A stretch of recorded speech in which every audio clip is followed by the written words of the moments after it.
It's 9 o'clock. If you would all stand and join me for the Pledge of Allegiance.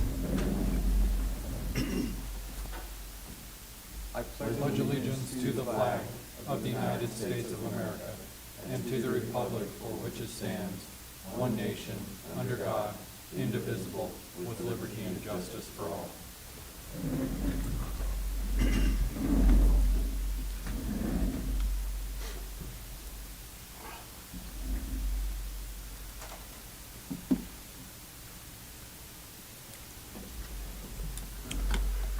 Okay, gentlemen, first thing we have on our agenda are the minutes. Do we have any additions, corrections, or what's your pleasure? I move we accept the minutes as written. I'll second it. It has And I'll been. give you a hard copy to sign later. I don't usually do those. And Kim's we not have here, so- our clerk out right now, so we're gonna wing it a little bit without her this morning for guidance. But it's been moved and seconded to accept the Montezuma County Board of Commissioners regular meeting for last Tuesday. All those in favor? Aye. Aye. Aye. Next up, we have planning. Dawn and Sherry Jane.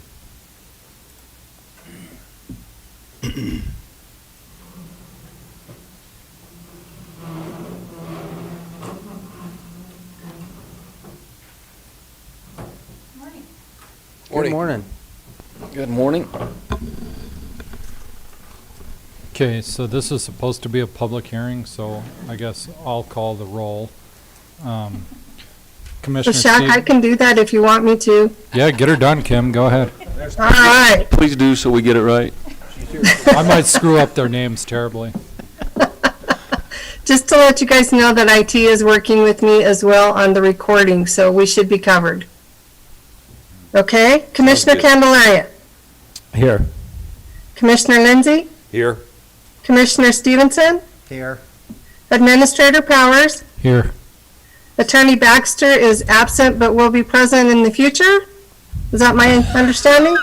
Yes. Correct. As soon as he gets back from the future, we'll be all fine. I think that's my new position, too. And Kim Purcell, County Clerk. Notice is hereby given that the Montezuma County Board of County Commissioners will hold a public hearing for review and determination for regarding a proposed four-lot moderate subdivision and rezoning application and variance application submitted by Ellis Lewis on property located at 14171 Road 36.75, Mancos, Colorado, consisting of 40 acres more or less, located south and west of Highway 184, situated in Section 34, Township 37 North, Range 14 West, N.M.P.M. The hearing will be held Tuesday, May 11, 2021 at 9 a.m. Commissioners' Hearing Room, 109 West Main, Cortez, Colorado. Interested persons may attend and give input. Information may be obtained from the Planning Office, online services at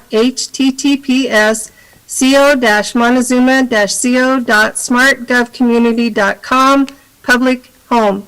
You may also contact the Planning Department at 970-565-2801 with questions.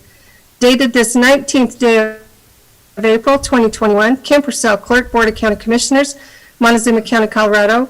Published in the Journal on Wednesday, April 21st, 2021. Okay, thank you, Kim. Don, if you'd like to go ahead with your overview of what we're looking at today. Sure. Due to unforeseen circumstances, Mr. Ellis Lewis has requested to continue this to next week, the 18th. And that would be at 9:10 a.m.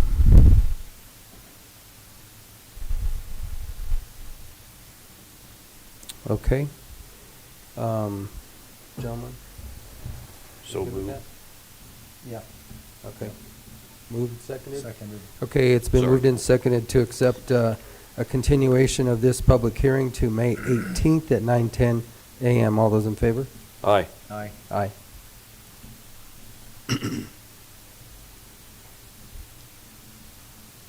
Okay, Kim, we have a few minutes to go before the next one that's at 9:10. I don't think the.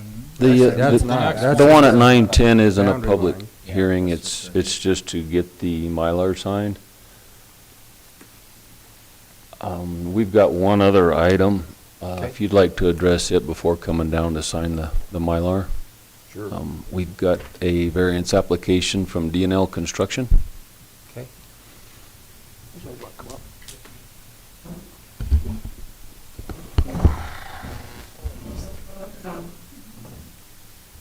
Good, how are you?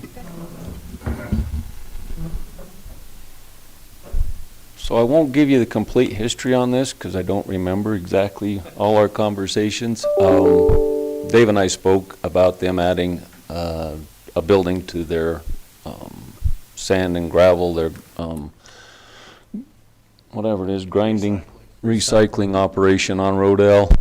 And in the process, we were also looking at amending the land use code regarding high impact permits. If they are doing the same operation, if it increases more than 10%, then they're supposed to go back through the process to amend their high impact permit. Consequently, that was not revised in the land use code. And I know I never got back to the waters on that did or didn't pass. It kind of just got lost in the shuffle. So they have added I guess it's a shop, garage, warehouse, office on their facility. So at this point, it's away from the gear rec area, which was a big contentious discussion with the city. Their neighbors are happy with what they've got going on because it's not near the impact that it was led on to be. So I recommended that at this juncture, it would be best to not have them go through the process, to request a variance, not to do the process, but still to amend their high impact permit, pay the road impact fees, everything that's associated with that, just to forego going through the 2 public hearings and that process. Okay.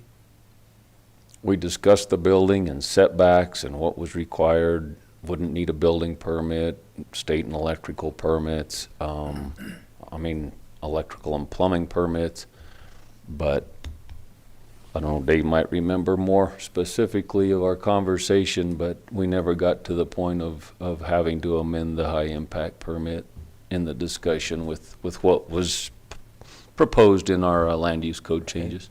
Do you have anything else you guys would like to add, Dave, or? Not really. We were just under the impression it was the plumbing, electrical, and septic permits that we had to apply for and get, which we've got. We did remove a building from there, so we didn't realize, and that didn't communicate good with Dawn, I guess. We've got all the right setbacks. We've done everything that we were supposed to, except for, I guess, go back through the high impact permit. I thought when we were approved for the high impact permit that was the last of the process. So really, it was just you're quantifying this as the 10% changes to adding the structure, that's all? Because I was saying, nothing else has changed, has it? No. No, the operation's the same. I mean, it actually adds value to the property. Some people, when they expand, they just dump a bunch of crap and stockpile stuff. I mean, it's kind of the reverse. Yeah, we did take down an existing home down there and all the outbuildings that they had there that were falling down anyway. The one thing we did leave was the little Quonset hut that sat there. But other than that, everything is, kind of been cleaned up, and then we just added the structure.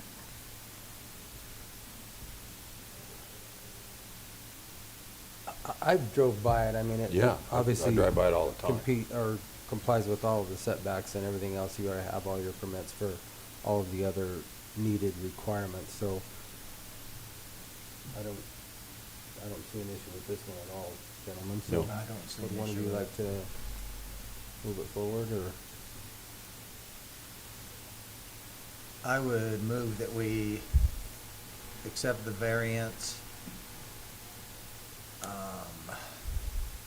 for Dave and Lana Waters on the property of 25716 Road L, Cortez, Colorado. Second. And that is the correct address? Yes. Okay. It's been moved and seconded to accept a variance application for Dave and Land and Waters for a 7,200 square foot building, amending their high impact permit number 685, located at 25716 Road L, Cortez, Colorado. All those in favor? Aye. Aye. Aye. Thank you. Thank you very much. Appreciate you guys working with us. Yeah. bet. Thank you. I will get with you this afternoon. Okay, yeah, we can Figure out what that would get be. the paperwork all squared away. Okay, great. Thank you, folks. Okay, guys. Thank you. Have a good day. So the only other item we have is signing the plat for the boundary line adjustment between the Grahams and the Roybals, Graham Nielson and or yeah, Nielsen and Roybals. James. This was previously approved. Okay.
Jim won't eat his, and I eat too many.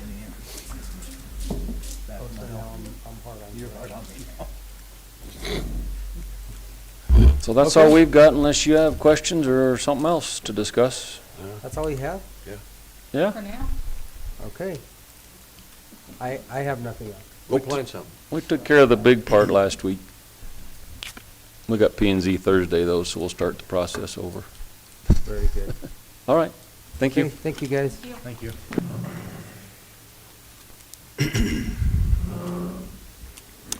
Next up is our You all right? public comment. I had an early morning meeting and I had to do a lot of talking, so I'm already about half wore out. That's what I'd say Um, too if I just got out of bed. Yeah. I have a hard time talking when I get out of bed in the morning. Persons speaking during public comment are limited to 3 minutes, or depending on the number of people wishing to speak, it may be reduced to allow all members of the public the opportunity to address the board. When addressing the board, please state your name and address for the record prior to providing your comments. And comments to individual supervisors or staff are not permitted. Participants may not yield their time to others. And with that, our public comment session is now open. And I see no takers, so we are going to go by that, and we're going to bring up Jerry Frizzell for a liquor license renewal for Eagle Claw. Good morning. Morning. Good morning, Kim. So we have, Yep, we lost Kim. she's gone. She's gone. She went to the future. IT was working with her. That'll lose you. My name's Jerry Frizzell. I work for Montezuma County Clerk and Recorders. I do liquor license. Today we have one for Eagle Claw Trading Post and Liquor Store located at 4321 South US Highway 160 in Cortez. And I've got the report back for sheriffs. There is no violations.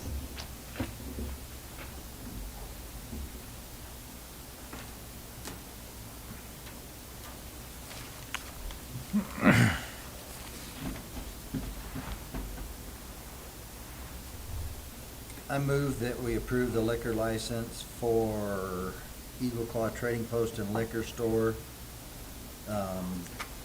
Schroeder, Colorado, Inc., at 4321 US Highway 160 South, Cortez, Colorado. Second. Okay, it has been moved and seconded to accept the liquor license renewal applications for Eagle Claw Trading Post and Liquor Store located at 4321 South US Highway 160/491, Cortez, Colorado. All those in favor? Aye. Aye.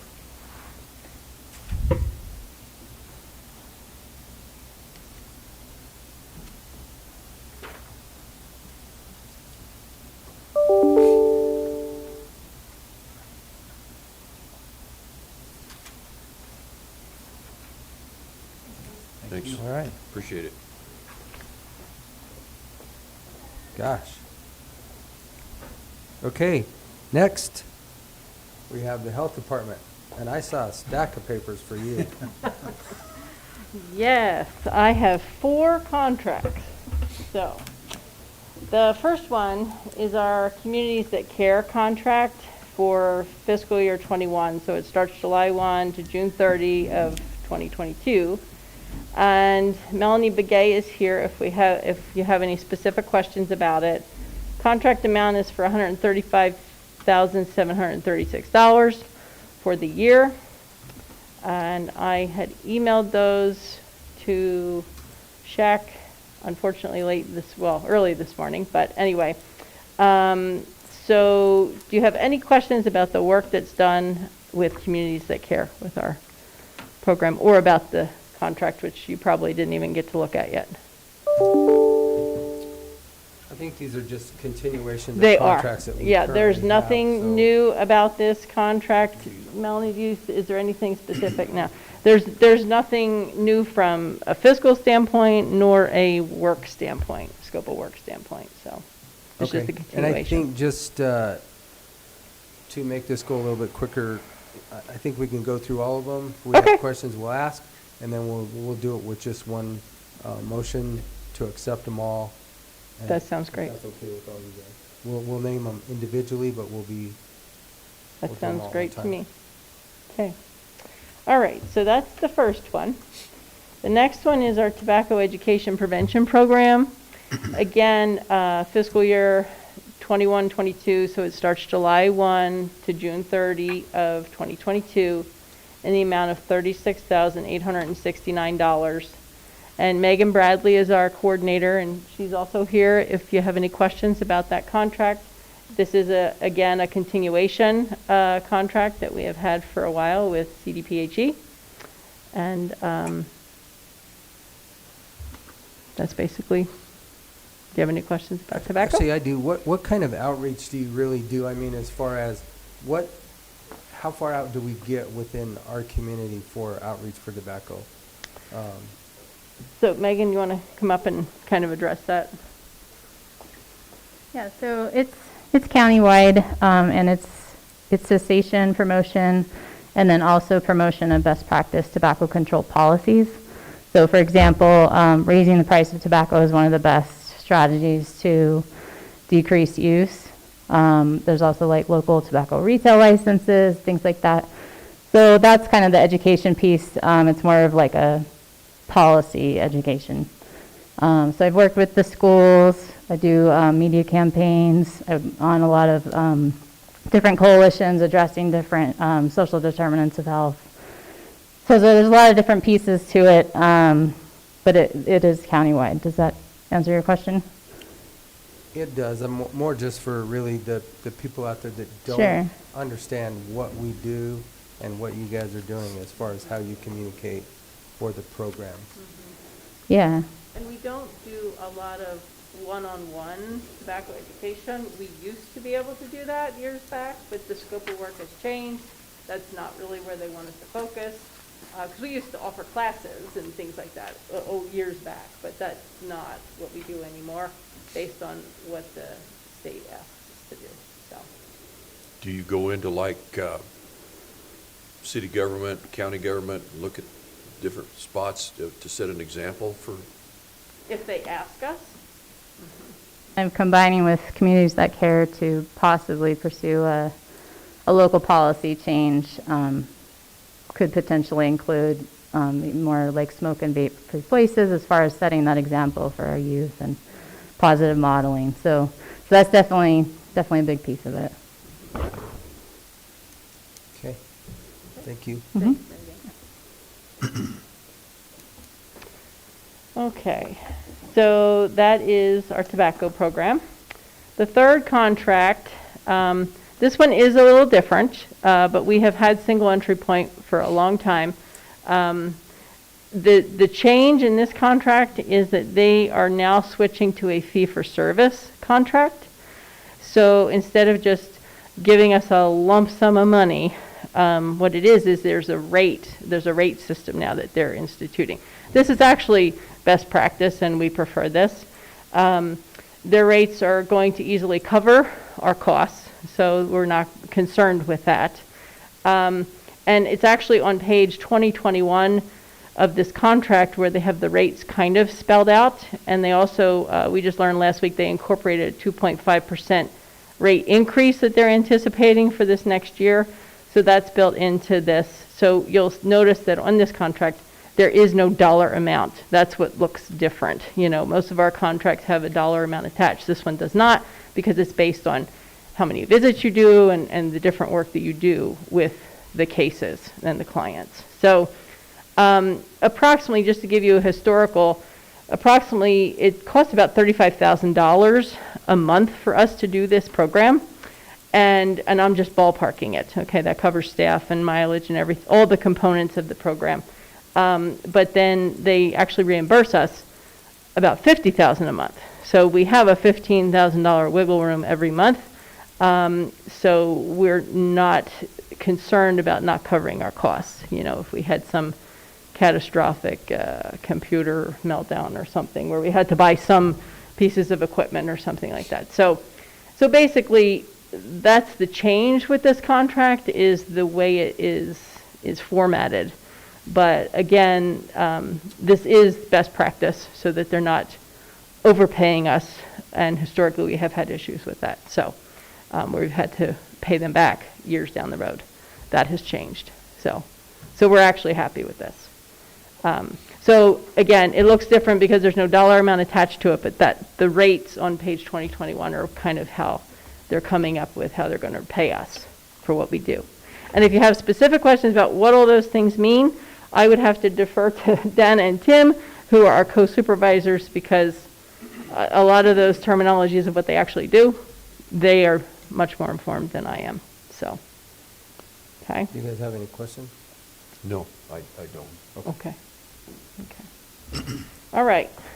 Oops. The last one.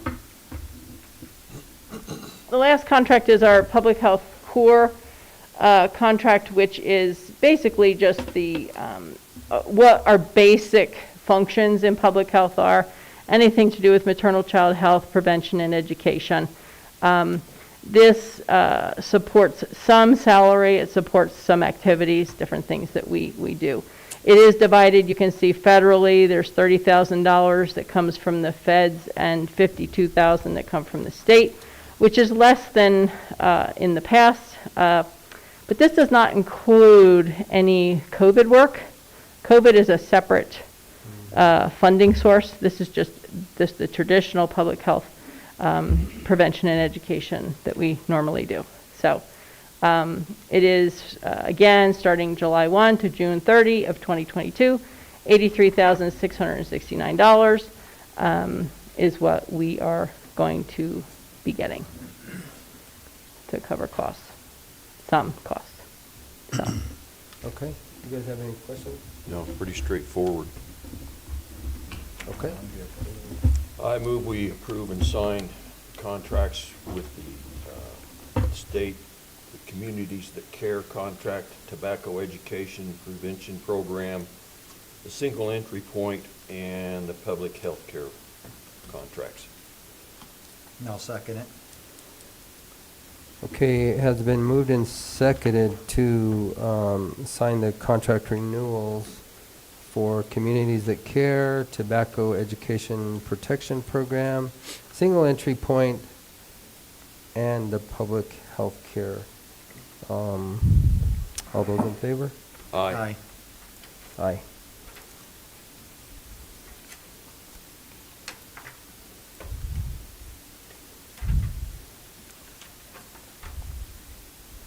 what I'll do is I will scan these originals and send them back to the state. These all came through DocuSign, which expires before we ever can get over here to get them done. So we do it kind of old school way, and it works just fine with the state. And I'll be sure Kim gets copies. I haven't been able I to have sign copies for Kim. anything on DocuSign yet. Yeah, I know. It comes and it's timed. Like you literally, I would have to get with you like within a 2-day period, and it never happens. So, you know, because of the way the commission meetings are. And so anyway, it's easiest to just do it this way. And they totally understand at the state. Okay. So that's what we're doing. Okay. All right. All right. Thank you. Thank you. Thank you. Thank you, guys. Thank you for coming in. Appreciate it.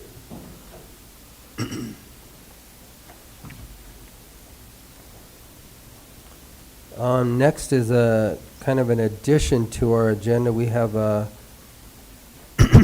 request letter of support for the Montezuma Orchard Restoration Project. Mr. Schoenemeyer?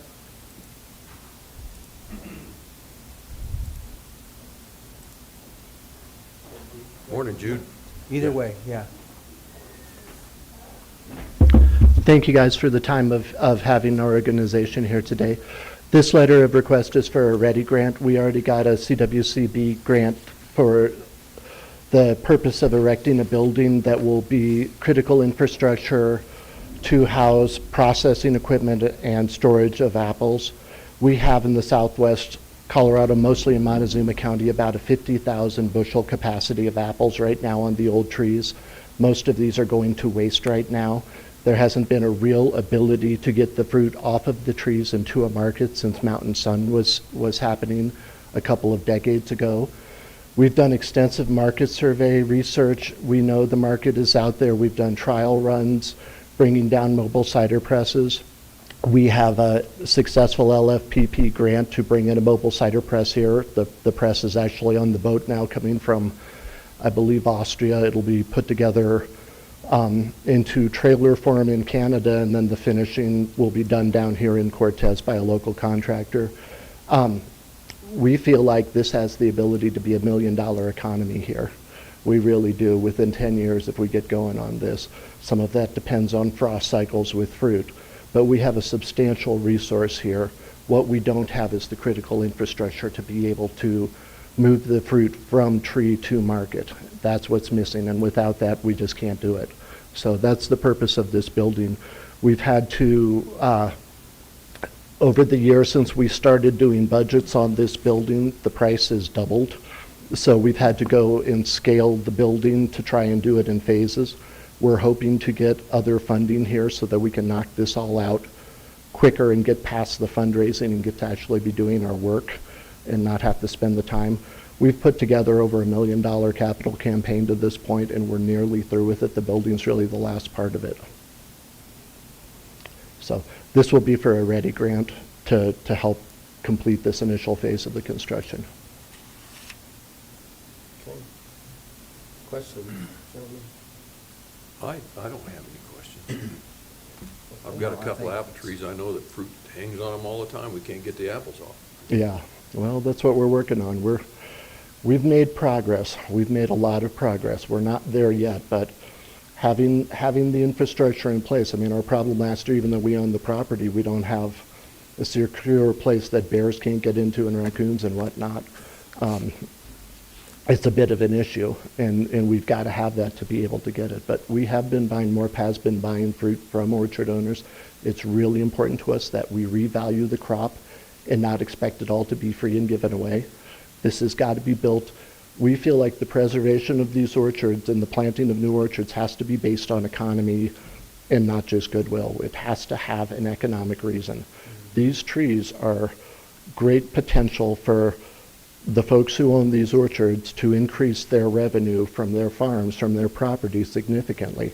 It's probably not going to pay for a new yacht or anything, but it will bring money into a county that needs money and private sector money. Are you seeing any disease in apple trees? We get disease. You know, the big disease that's around here is fire blight. And that's everywhere in apples and pears. We have less problem with it because of our low humidities. Fire blight, it's Erwinia is the bacterium, and there's different forms of it. The old trees handle fire blight fine. I'll see it in all the old trees and all the old orchards we are, and it's not killing them. Where fire blight is its most dangerous is if it is 70-degree temperatures and you start getting rain when the trees are in blossom. These are the kind of events in places like Virginia or in Oregon where they have those warm, wet rains come in when the tree is in blossom, and people say you can watch the tree die before your eyes from it. Because we really don't get a lot of moisture when it's 70 degrees or above, we don't have that much of a problem. Most of what we have can be pruned out and you can get good, healthy new growth at it. We're the same with codling moth. We get codling moth, but because the nighttime temperature, the sunset temperature for us is normally below 60, they are not as active here. So we don't have the endemic problems that they had in Canyon City and in the Grand Valley as much. Doesn't mean we don't have them. A big part of what we're trying to do is get the existing crops off the tree. By getting the crops off the tree and put into juice, we start to increase the health of the crops so that people can work their way up to that grade A fancy fruit where there's more money in it. Right now, we're going to just try and get as much of the crop to market as we can, and the best way we've identified to do that is through juicing. That's why we got this mobile cider press. Jude, these heirloom apple orchards you're restoring, how are they with drought resiliency? I think they're very drought resilient. That's what we're working out at the hub, at the orchard hub on. We feel like what we're putting in out there is a hybrid system that will have drip, that will keep the trees, especially as they're young, alive and healthy, using very little water on them. And then we will have flood that will have moisture monitors on. Our goal is we'll turn on the flood when we see the soil moisture drop below a certain point. Over time, what we're going to do is have a lot of deep-rooted grasses there, buffalo grasses, blue grama. We're doing these old-style plantings like the old orchards are on Malus domestica rootstock. Malus domestica is a deep-rooted rootstock. If you see a tree that's 40 foot tall, 40 foot out, the root system is as big as the tree. So we feel like these trees have a great deal of drought resistance to them. This is not true of dwarfing trees. Dwarfing trees dwarf. The rootstocks on dwarfing trees dwarf them because they are weaker. They have less root system, so they cannot develop as good and strong and drought resistant of a system underneath them. But we feel like we are going to be able to create a landscape that is far more drought resistant, not just drought tolerant, but drought resistant, and still be economically viable agriculture. And that is really important to us. We were just on a call, we were featured in a Zoom meeting that the CWCB and CDA had together for how to keep Colorado in agriculture with water reserves and water supplies shrinking. That is a huge issue right now. I was sort of shocked to hear that it's just been in the last few years that CWCB and CDA have been working together, realizing that water is part of farming. It seems like there was a bit of disconnect there before, and they're both working on that now. So they're trying to find crops that will withstand drought that can still be profitable. We can go find a use for weeds, we're there. Yeah, well, remember with these style of orchards that we see, we feel like animals, grazing is an important part of these orchards. All of these orchards, the old ones we're in, have had cattle in them quite a bit over the years, and so long as they're grazed properly, and there's a lot smarter people than me about how many cows per acre, but so long as the cows are moved through, they don't hurt the trees, they mow down the weeds, they fertilize the trees. With our younger trees, it's a little harder to do that. You know, there's fencing systems and whatnot of how do you get the trees big enough so that the cows don't trample them over. But what we are really trying to do here, what we are doing, and we have almost accomplished this now, is we are planting the next generation of 100-year-old trees in Montezuma County. 100 years from now, there will be 100-year-old trees in this county with cows underneath them. I don't know the cow part. I can't do the cow part. My knowledge of cows is limited to a grill, and I would like to keep it that way. But cows are an important part of what we do, other grazing too. You know, when the trees are younger, we look at the poultry aspect, and if there was some processing here for poultry, that could be a big add-on for farmers. So. Okay. Well, I think it's a very worthwhile project. I hope you can get a labor force together to make it work. No one else seems to be able to do it. What do you use for labor? So that's a great question, and that's one of the things we've worked on quite a bit over the years, and we don't have a magic wand for it. There's several ways we're trying to address this. Some is initially with these pilots we've done, we've used volunteer labor and me. I've been out picking. I am at the point I'm not a good picker, and I'm never going to be a good picker. My best day is probably 50-something bushels, 55 bushels. You know, on a short 7-hour day, good pickers should be able to do 80 to 100 bushels when the trees are in better shape. With a lot of these old trees, I feel like what we've done is shake the limbs to drop the apples onto tarps so that we're meeting the health code requirements. I know Bill Russell, when he was doing it, he had a pecan picker, and I've talked with like Leon Reisenhuber about that, and they feel like, and I think this is probably right, you could put a pecan shaker on a small tractor, shake the trees directly onto the tarps. They have tarps that go right under the tree on a fork, basically. Drops all the apples, the fork lifts it up, drops it into a 20 bushel bin. And because we're doing juice apples, they don't have to be perfect. On the cider press, they go through a wash, bath, and they go up a little ladder and into the grinder so that any culls can be sorted out there so that you're keeping your health standards high. As people start planting more trees, what we see is that this is a way for people to put farms on small acreage again. As Montezuma County gets more divided, it's going to be harder there's going to be less big farms, but there will be a lot of opportunity for us with orchards. And we see people with 3 acres or 6 acres, a family should be able to manage that labor pretty well by themselves. As we get bigger and put in more orchards and more labor, especially if people go into larger size orchards, the labor dynamic is going to change some. Remember that with the older orchards, the ones in Weber, the ones in Lebanon area, these pre-1900 to early 1900s orchards, these trees were planted with a lot of diversity. They may have 20 different varieties in some of these orchards, sometimes more than 20 varieties. When you get into the big burl orchards west of 666 out there, those plantings sort of, and there's one in Lebanon that was a real early monocultural planting. From the 1920s on, we started to see things go to Rome Red and Delicious, and that was intentional. The extension, we've got the documentation of the extension agents here in the county telling people to plant Rome Reds in Johnny's, and that's why they were doing it. The problem with those kind of orchards, what's great about them is they bear tremendous crops when they bear in a very short time. The problem with them is they bear tremendous crops in a very short time. So whereas at the past orchards, they would all ripen over different times so that they could be harvested over different times with less labor, now you had these bigger orchards that need more labor all at once.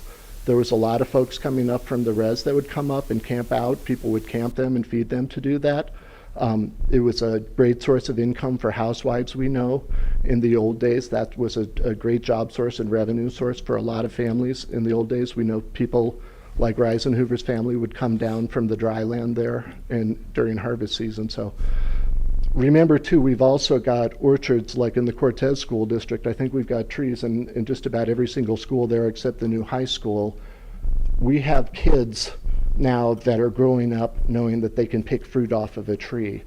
From a very young age, we are teaching them about orchards and how to work with them and how to do that. We have a long ways to go to develop that program, but we see us getting, over time, a labor pool that is more trained and more aware there.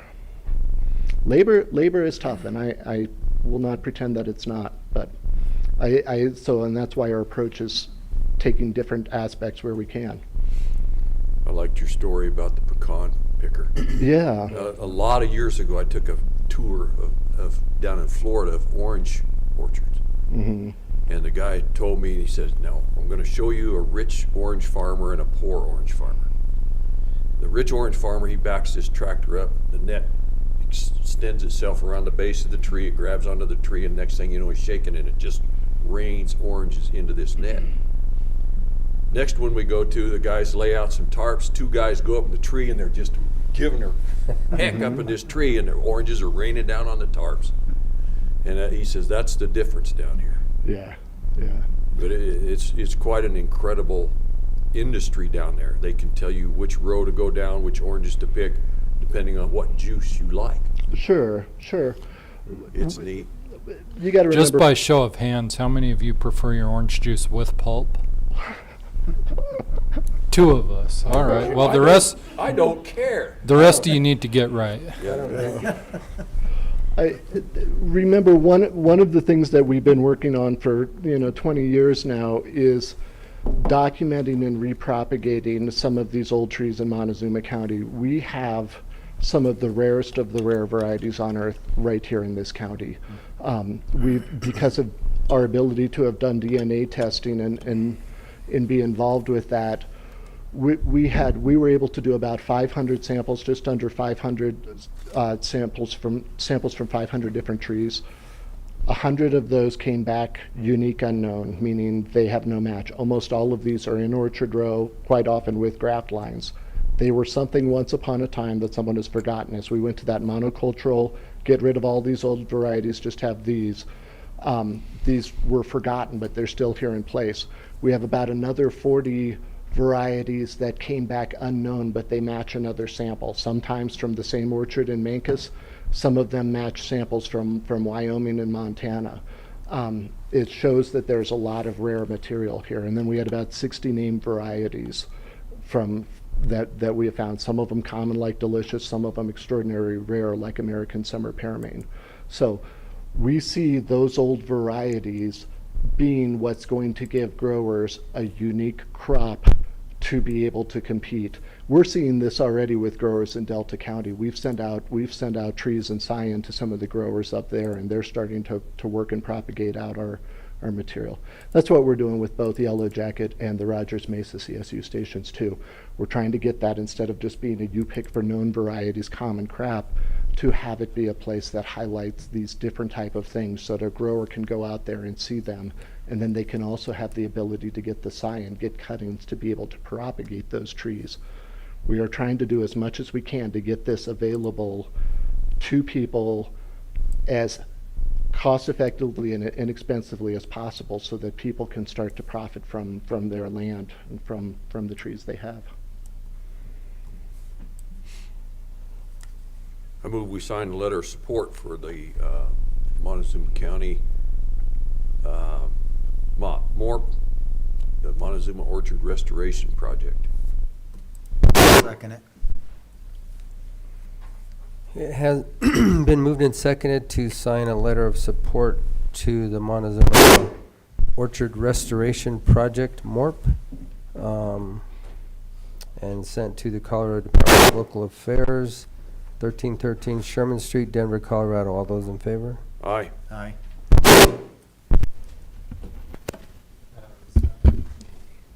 Thank you, guys. You bet. I've got 2 trees on property out north of town. They're really old, hollow cores. And Do you know what they are? no, Well, let it. I know one tree's really good. Yeah. Well, if they get fruit this year, get with us and we can look at it. We can either, if we don't know what it is, then we would DNA it. If we know what it is, then we know what it is. And you can pick 50 bushels a day? My best day was 55 out at Leon's, and that was like a 7-hour day. I didn't stop much, but Leon said in the old days, good pickers, most of the good pickers were winning, and they were in the 100 bushel a day range. The trees were in a lot better shape back then. Partially, when I'm out picking, it's to try and understand what it's going to take to get the fruit off the tree. Unless you're out in the orchard, you just can't understand the logistics and the work and what needs to be pruned and how we pull this off. So I'm getting to be a less good picker every year, I think. Well, my hat's off to you. I can Thank pick you. them one at a time, is all I can say. Thank you, sir. There's one for a copy for you.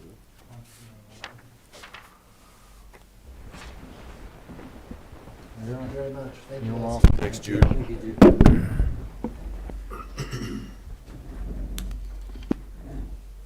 Okay, we are gonna go into our operations. Buildings and grounds maintenance is first. Mike Chenard, you are up first.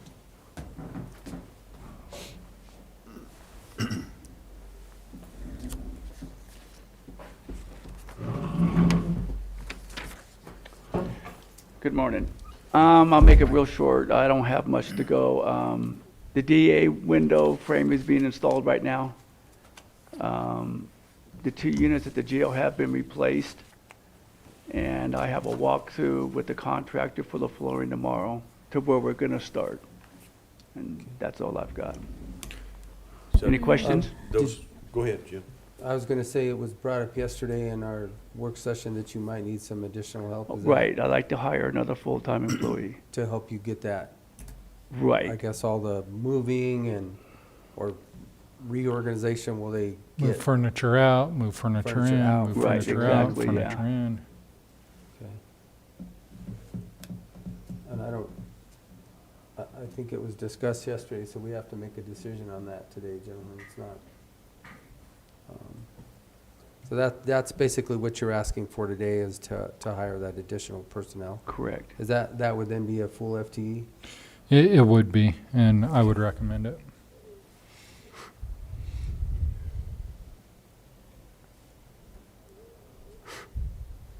Okay, anything else you want to add to that, Mike, or? No. Okay.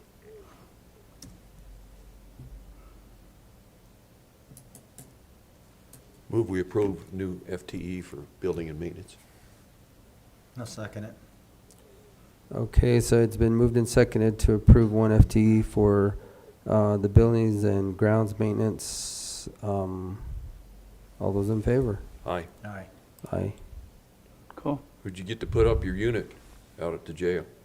Do what? Who put up your units out at the jail? Anthony's Refrigeration. Okay. Yeah. Haven't heard how the other guy's doing.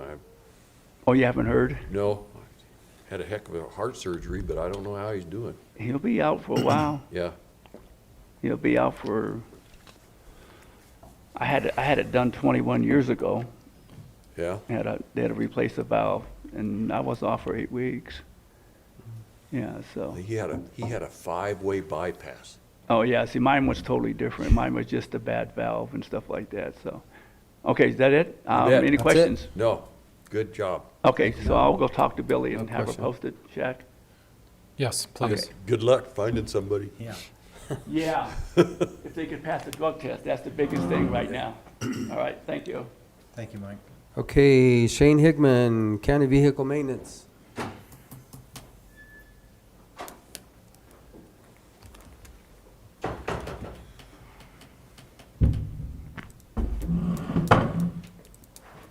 We're all gonna be fairly short and sweet today, I think. Short, anyway. Yeah. Good luck with the sweet part. You can't I put don't have a sure. lot. I also don't have a lot, but we took all those units to the auction. There was 5 total, and we got a check for $19,592.50. So we put that back into the funds. We got a contract, I don't know, just the add-on to the contract for the Dolores patrol, so we can go ahead and keep that unit and buy them a new unit. We got that taken care of this month with And that John. was just a basic vehicle for their maintenance, correct? Yeah, and we still, Dodge still hasn't come out. Chevy pushed their stuff clear back until, you can't even order 2021s until almost August, or 2022s. And Dodge, I still can't get a concrete price, or they still can't order any fleet stuff. So hopefully by the end of next month, we'll be able to order those units, but we ordered, I wouldn't bet on it. I know, I don't know. There's the COVID excuse is up now, so I don't know what we're using now. It's the Something chip. about computer chips. It's a chip. Actually, I think it's all the parts. Yeah, it's just they can't They don't get, have the and they were components to so put far everything behind together. after the year of shutdown that they can't get caught back up, and everybody's buying the vehicles coming in. I think a lot of it is they're pushing the fleet stuff they don't make a lot of money on, so they're pushing that back to try to push a lot of fresh inventory in for customers because they're selling everything that goes to the lot right now. Everything. So I think we're just getting kind of pushed to the wayside right now, but there's nothing we can do about it until they set a hard price and say we can order. So I keep, about once a week, I check with Gene over there at True West to see if we can order yet, but haven't got the okay yet. And then the sheriff's units, Ford, you can order for Ford, so we did get the responders ordered. And we ordered 4 of those. 3 for the county and then the one that Dolores, the town of Dolores pays for. So we got all those ordered. Are the ones we ordered last year out in service on patrol yet? Yeah, They are. finally. They I'm went trying to with- work with a company out of, they have a bunch of different plants, and I'm trying to get everything worked out so that they have upfit stations right beside all the major factories. So you could basically roll the sheriff's cars out, and they know the production date. They roll it into their factory, 2 weeks later, it gets put on a pickup and shows up at Kazee with all the lights, everything on it.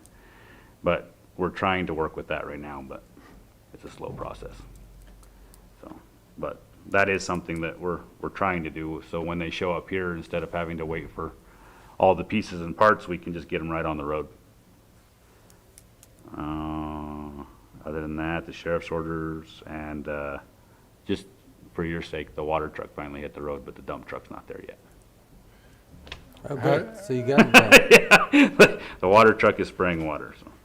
Nice. We got that build done, took that old transport we had, and it's not really old, it's a 2004. Got it rigged up to be a back truck now, so got that all installed. Where are you with gonna brand- find water to put in it? That was That's- that was an unforeseen issue we had.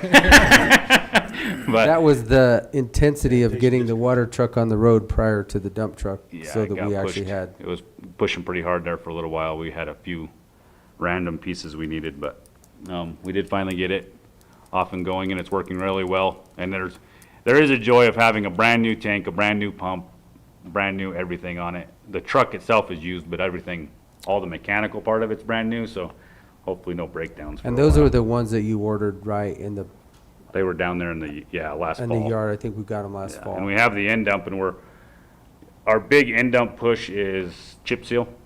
We use a lot of, that's when we use the end dumps the most. So as long as that end dump's done before chip seal, we'll be good. Well, we're just gonna roll it into the shop probably next week and start getting that new bed on that other truck, and hopefully all this works well so we can keep doing that, and get some new trucks into our transport fleet, and then take those older trucks, but update our end dumps and water trucks with those trucks, that we already know what the maintenance has been done on them, what parts, we have all the records. It's nice to keep our own trucks in-house. So once you replace, you're gonna keep the water truck, that's an addition, right? We sold that one last year to the landfill, got them a vac truck. So we dropped one vac truck out of our fleet, an older vac truck that is down at the landfill now. Which replaced their dinosaur. Well, still down there, but it's Gotcha. down there And for a then- spare, I think. The addition of the tandem for the end dump, that'll be an addition? or a It will also, replacement? we shoved, one of our old end dumps went to the weed department so they could tow Oh, around that's their right. excavator with it. So they got a trailer to pull behind that end dump so they could pull that excavator they do for Russian olives around with it, and then we're gonna replace that truck in our fleet. So we didn't really gain any in our fleet. We just, I guess the weed department one is Shuffled technically them in our around. fleet, but we shuffled them around. Yeah. And we updated some other things and built some holes where needed. So when I left the landfill, that old Mack water truck had 1,164,000 miles on the engine. Just broke Now, in. it doesn't have any Tier 4, Tier 5 emission standards, but I bet we saved a lot of carbon not mining extra metal to make more trucks. And it's only legal to stay on the landfill. I'm not even sure if it's legal there, but I don't think so. Do not get that thing outside of that gate. That 115, we're gonna try to keep up on the water truck we sent down there, try to keep up with the DOT so they can come out of the gate. But Quick that's it. question. I noticed the guys out mag chloride Mhm. yesterday. Is that stuff hard on your trucks? Definitely. Okay. It's extremely hard on our trucks. But the vac pumps, they're kind of set up with an extra, there's a oil reservoir up there, and every single time you fill the truck with mag chloride, you dump a little bit of oil into the pump so it lubricates. Because Okay. it's really sticky, so the little bitty particles that come through as you're pulling vacuum will stick the veins in those pumps. So we have an extra oiler on there to keep it from sticking. And then as soon as mag season's over, we come in and power wash all that stuff off those trucks because it's just like that corrosive salt that they have like in Salt Lake. It'll eat those trucks, all the Yeah. cross members, everything right out of them. It's even hard on your wiring. Yeah. But it sure does make a road set for a long time. Long time. It's nice, but it's definitely, Yeah. It One has of the- its negatives also. oh yeah. But we have a pretty good setup there on when to wash them and keep everything working. So it doesn't really affect them too much, but if you just took a random vac truck from the oil field and just started magging with it, it wouldn't last very long. You have to do some special stuff to it. Other than that, Okay, good. All right. very Thanks. good. Next time we'll expect to see a picture of that new water truck and N.M.P.M. I took a video of the water truck. I didn't get it sent to Shaq in time. Thanks, Shane. Thanks, Shane. Okay, GIS. Doug and Rachel. I got them.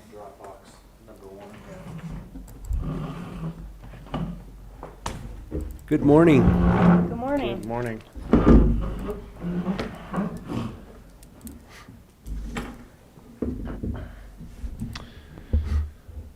So we just have a few things to go over this morning. One email that did come out from the Census Bureau, since we've been involved in census for a while, and we're awaiting the release of their redistricting data. Primarily, that'll just be used for reviewing our commissioner districts, and if the school district want us to help with their director districts, we'll help them out. Of course, everything's been pushed back, but it looks like they're scheduling that data release for August 16th, so we're going to be working in the month of September to get those new districts balanced out. And then I also thought it was pretty interesting, sure y'all heard that Colorado did gain another seat in the House of Representatives, as was suspected, so that's a positive for Colorado. And it is also these general state and national numbers that they're looking at from last year's census is that Colorado had a 14.8% increase over the 2010 population, sixth highest growth among U.S. states after Utah, Idaho, Texas, North Dakota, and Nevada.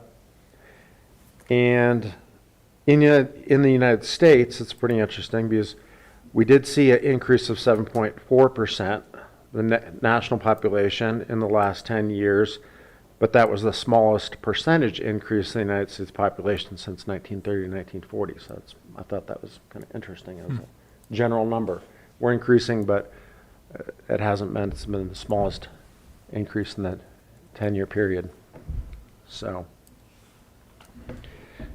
and then last week we did have a good meeting on Wednesday, almost all morning, with Dolores County GIS. We were going over with Amber Fisher's been in that role now for almost 10 years. And we're going over some of the LiDAR data that we had downloaded. We downloaded that for Dolores County as well. It doesn't take a lot extra time, and it provides a service for them. We also generated 2-foot contours for the municipal areas of Dove Creek, Rico, Mancos, and Dolores. And so we provided a data set for them, and we'll move on to generating the county-wide contours, which takes a bit more computational time and getting those prepped. And just a good general discussion with Amber. on things. They're also seeing a large population of people moving in, and people buying land, and they're getting more into keeping on top of permitting. Had some questions on how we manage driveway permits and so forth. So her role is changing a bit to both the GIS and a planning position. But they've been very busy, and I guess had a pretty good year. Anything else that you want to say about our meeting with Amber? No, it's nice to see her and have that good relationship. Yeah. Help them out. Yep. So we enjoyed working with Dolores County. So do they anticipate, I mean, is that a real anticipation, that August 16th deadline of? We don't have to be done by then. That's just when they release the data for us to then figure out how to balance those districts. Gotcha. I haven't kept track of the actual deadline date. We're gonna be ahead of the deadline date. I think they push things back, just like they pushed back the tax season. So the data release would have been released probably about this time. They pushed that back a couple months.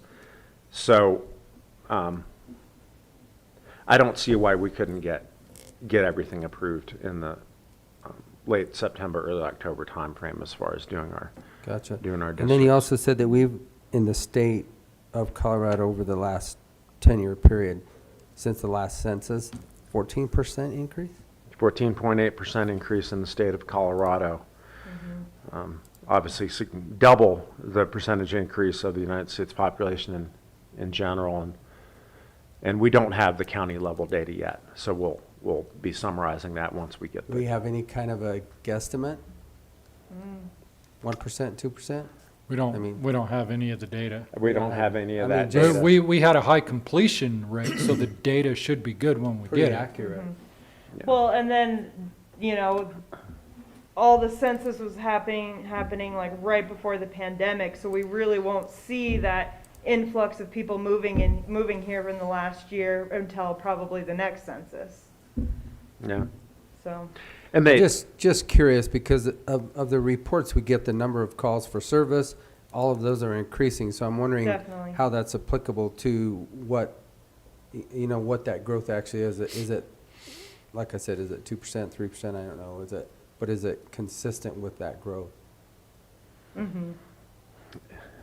Sure feels like the increase. Right. There's this general feeling, and then we know based on some other metrics, the number of addresses that we assign, the number of building permits that are put out, or how busy the planning department is. And the census isn't, the decennial census isn't the end all be all. They have a consistent metric of how, where people are going, and every 2 years they release the American Community Survey's data, which is extremely accurate. And so, remind us, we will generate all those numbers and bring those to you, so you know what you're looking at here. Okay. And then also Rachel worked really hard with the planning department doing the road impact fee map. If you just want to zoom into a general area so we can see what that looks like. Any general area? Just somewhere north of Cortez, or somewhere that has a lot of the numbers. Zoom way in Yeah, there. you'll have to zoom way in. About 150 to 200%.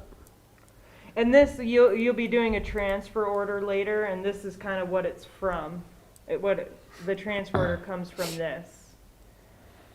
Because the road impact fees we collect them, and then, they're supposed to be used within a 5-mile radius. So when the road department has work on a certain road, they see what funds have been, are in that general area, and then they let us know which ones they're going to use for that project. So then we make sure that they're transferred and taken off the map. Gotcha. So the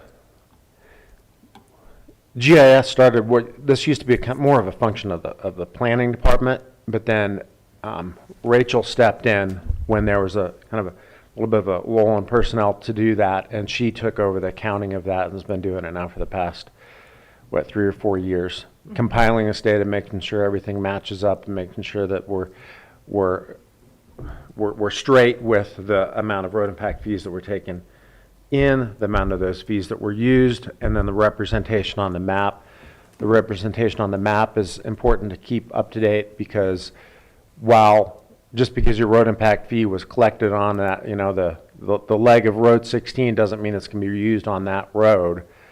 There's a declaration by Commissioner Copenhaver that's at the top of this map, and that essentially says road impact fees will be used within 5 miles of that at the discretion. So that's what the road department utilizes to grab these road impact fees and apply them to their projects on a yearly basis, gets us that list back, and then we mark those as used. Should we ever view that 5 mile radius? Because is that too close, too far? I mean, that seems like if you put a 5 mile radius, that's a big. So Rob tends to use it a lot closer than 5 miles. Yeah. We're allowed to use it within 5 miles. He tries to use it within a mile or two. Well, and then like for the transfer order, if you just want to we can look at that quick, Shaq, if it's the one I sent you.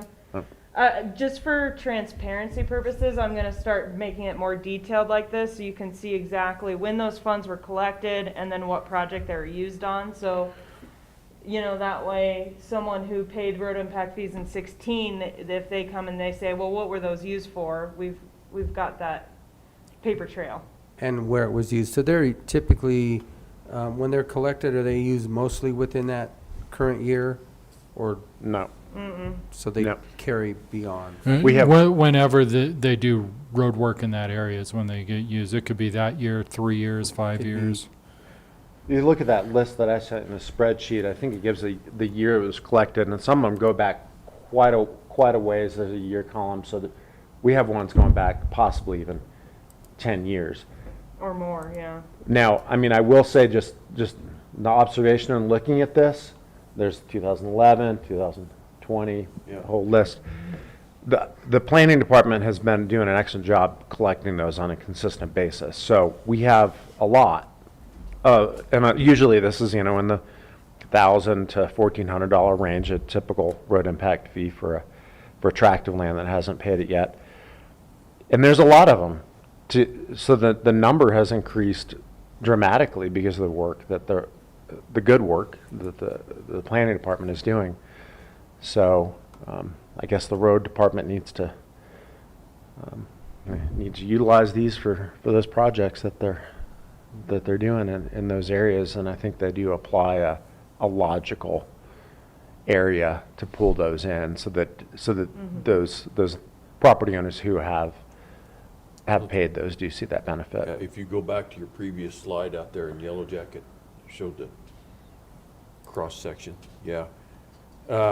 If you take a look kind of at the center of the map there, if you're paying road impact fees at that intersection of Y and 16, you live right near that intersection, you're basically covering, even if you go a mile from that location, you're covering 4 square miles. Mm-hmm. Right. So 5 is a lot, that's 25 square miles. Yeah. That's what I'm saying. Is that too far? Do we need to revisit that, or? Well, they don't generally do it 5 miles out. We're allowed to do it that far, but they almost never do. They're going by about a mile, aren't they? Well, and I assume that the amount of road impact fees money that they use is just like a tiny portion of the actual cost of the work they're doing. It's just to kind of It is. help offset from the impact of people using the road. Correct, of the impact of the road. Yeah. Okay. So I think if they have a project on Road X, they're going to just grab those ones around there and they're going to apply. I think the statement was probably to give the flexibility, because there's sometimes when you need the 5 miles, sometimes when the 2 miles is probably going to be more appropriate. But But yeah, that's definitely more a Rob and public question. mm-hmm. Okay. But it's been working, and I think with the new planning database, hopefully it'll get a little bit easier next year, because everything's for the first time now in one single database as far as the accounting part of it. And then finally, we have the never-ending pictometry project that was supposed to be wrapped up last year. They promised to refly and do a good job for us this year, and it's it's dragging on. And, my feeling of it is you give somebody multiple chances to do something. The communication is that it started out positive. They started flying a month ago, and I thought they'd have things wrapped up in about a week. And then if you scroll down, it looks like they just kept going. A couple weeks after that, they said they were at 67% capturing Montezuma County. I sent an update out after that update on April 27th saying I'm a little bit concerned because we're starting to leaf out now. The reason why we do pay for a custom collect, and this is Montezuma County and the other partners. Dolores County paying for Rico and Dove Creek, town of Dolores and Mancos chipping in, and the city of Cortez chipping in. The only reason why you pay for a custom collect is so that you can capture that window of opportunity of leaf off, snow free. And we're moving past that, and now they're telling me, if you scroll down a little bit, Jack, you can see the map of where areas they have left to collect, south of Cortez and Dove Creek and Mancos. We've missed that sweet spot now, and this is almost like,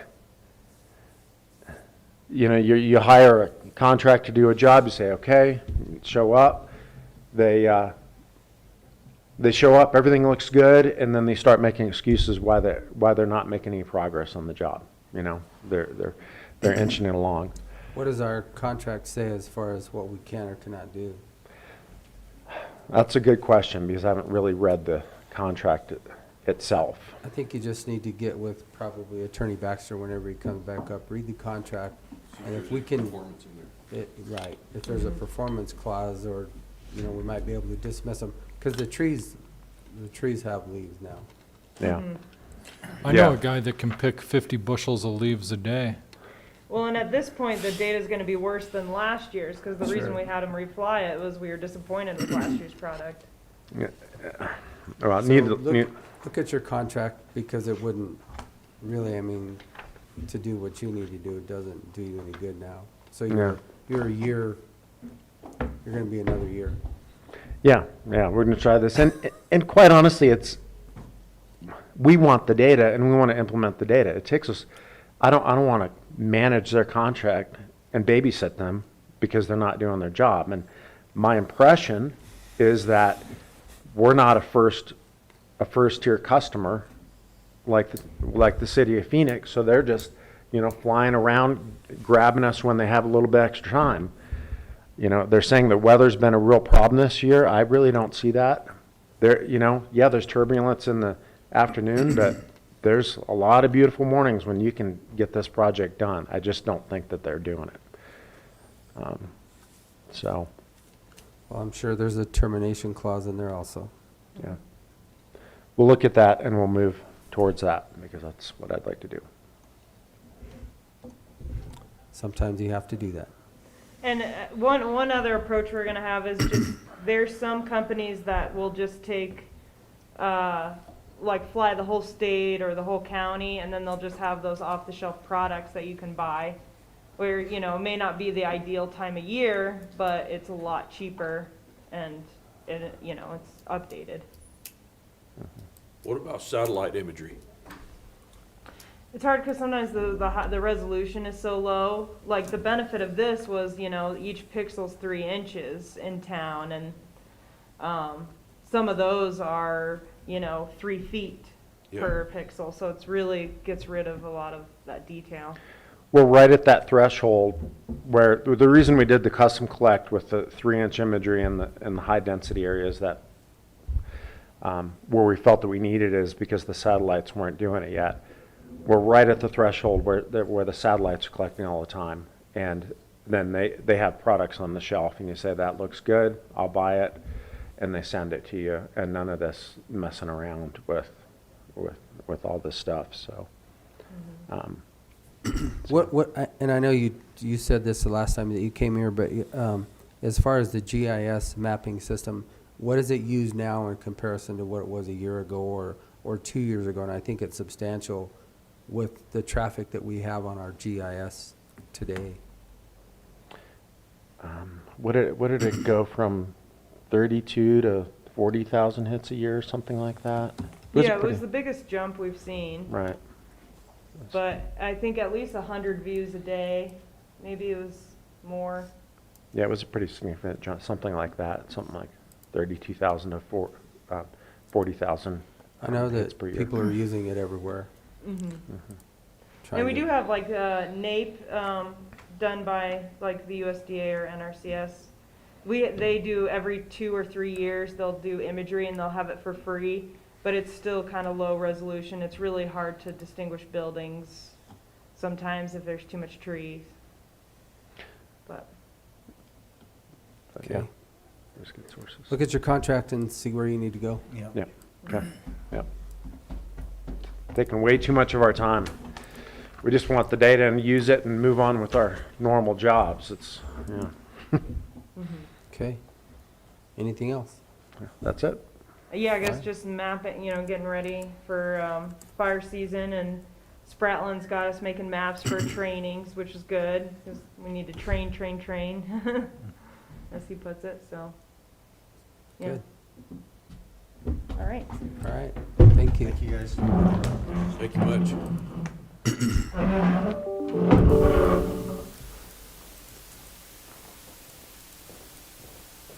Okay. Let's see, Mr. Baxter is not here yet. We're to unfinished business. Oh, I'm sorry.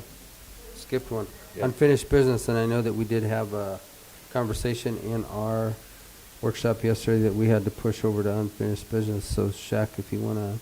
So the decision was whether or not to allow the noxious weed department to bring on 2 extra seasonal employees to help with the free Adafite program. There is money remaining. We decided to delay the sign project for the front, so there's adequate funds enough to cover it. She's also continuing to push for grants. Again, the process would be, because we can't use, for whatever reason, the noxious weed department is organized under Road and Bridge, and I'm not sure I 100% understand or agree with that. Nevertheless, you can't use taxes that were paid for roads on private property that doesn't have anything to do with roads. So if you do this, we would have to amend the budget and do a transfer order from the general fund into the Road and Bridge Fund to cover this activity, because we don't know what grants she will or won't get, and therefore what the total cost would be to the general fund. If you do this, I would recommend waiting till the end of the year, see what the actual cost was, transfer the money, and amend the budget at that point. Okay. I mean, we obviously discussed this yesterday, so I think we're all up to speed with what's going to go on, and just to the regards of waiting until the end of the year. So we do have to decide whether or not to give her the 2 extra part-time personnel for the 6 months. 6 months that she requested, right, Shaq? What were those figures, Shaq, on those 2 plans that she had there, A and B? Plan A was right at 25,000. One was at 9 and one was at 25. I think after grants they would be closer to 21, but we will, let me pull that up real quick.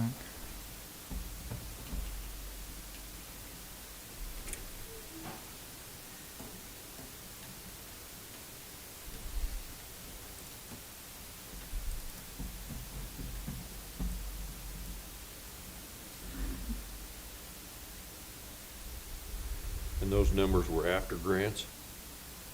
No. These were before grants. Those are Okay. prior She to. may- Those are right now if she does not, if she's not successful in Okay. getting anything else.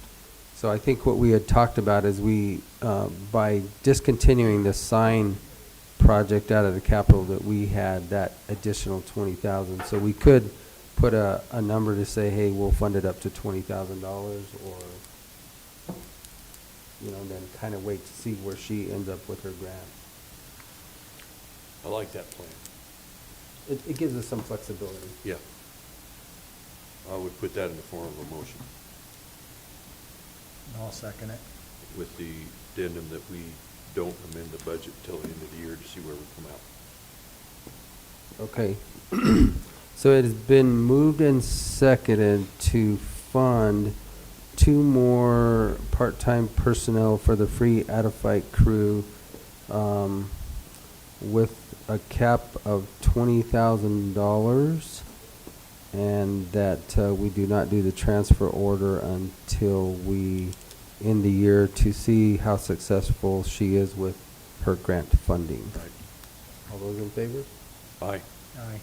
Aye. I'm sure Okay. Dexter and Allen have seen the amount of Russian olive trees in your area. We did. They don't have any left on their own properties, though. Not enough water to sustain them.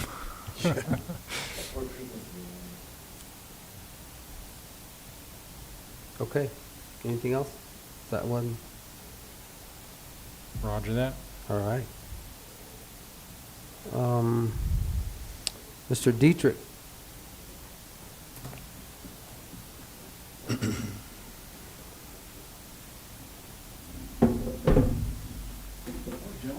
morning. Good morning, James. Letters here. Did you email those to me? I did, Were these the ones from last week? These are the ones that were requested from Congresswoman Bobert's office. Okay. Oh.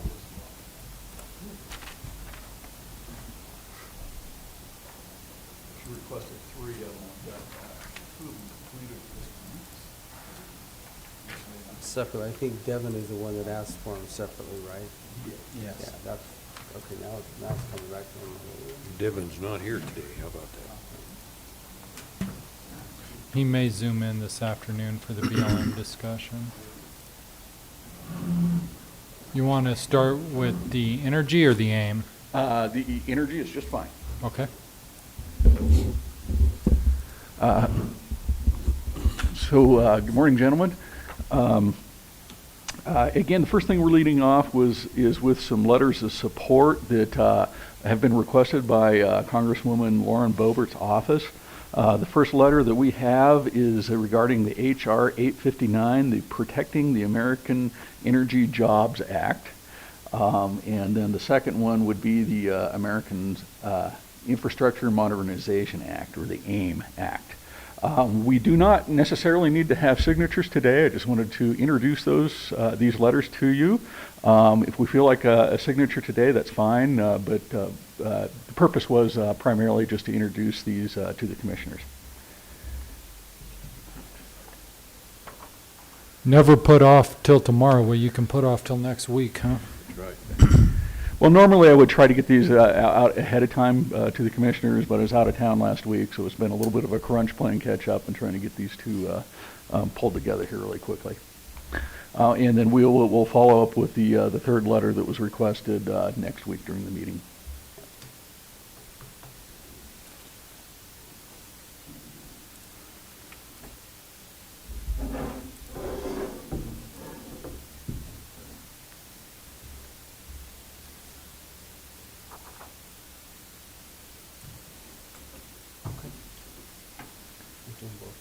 I think so. I think we need to go ahead and get them signed and get them off? Get them off.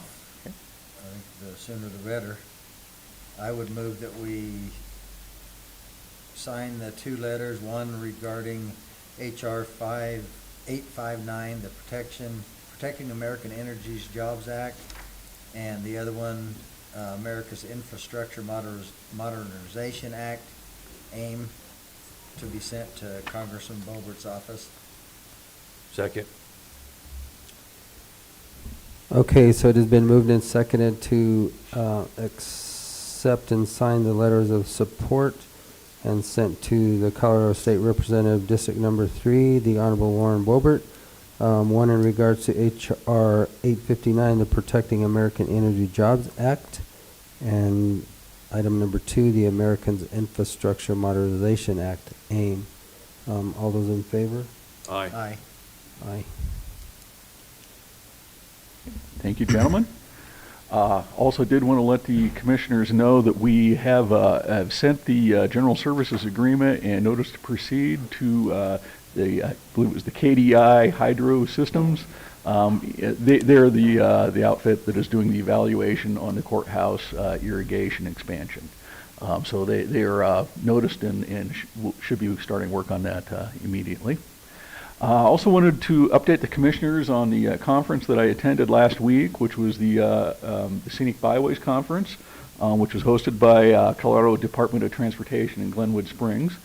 I did a presentation on the project that we were particularly involved in out on the highway, which was the McElmo Flume and the interpretive site.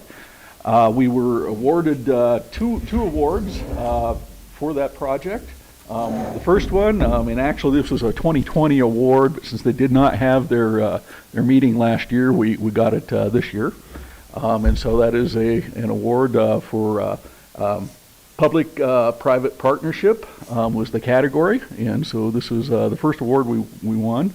We won a second one that is very similar to it, a Certificate of Excellence for the McElmo Flume Overlook and Trail of the Ancients National and Historic Byway. And so this is the second award that we won for that particular project. So I think the conference was a really good conference. One of the takeaways that I've got from that conference is that it sounds like that Congress has re-upped funding, particularly for scenic byways across America, and so that means that we've got some additional help in searching for funds that have something to do with that byway. So we'll try to stay in the pipeline as best we can on that, and it sounds like there may be some future funding coming.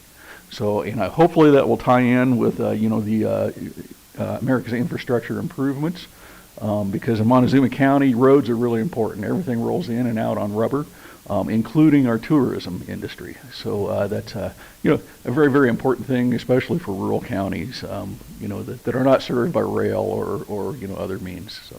Still no barges on the Dolores, huh? Yeah, no, not that yet. I saw one the So, other day. To go along with those awards, we wanted to recognize you, James, for all of the work that you put into the flume, all of the grants you helped chase down, all the coordinating you did. And so the Montezuma County Board of Commissioners recognizes the work and leadership of James Dietrich and the project to restore McElmo Flume number 6. The McElmo Flume is the only surviving flume of the original 104 flumes on the Montezuma Valley irrigation system constructed in it was not constructed in the 1980s. I need to correct that.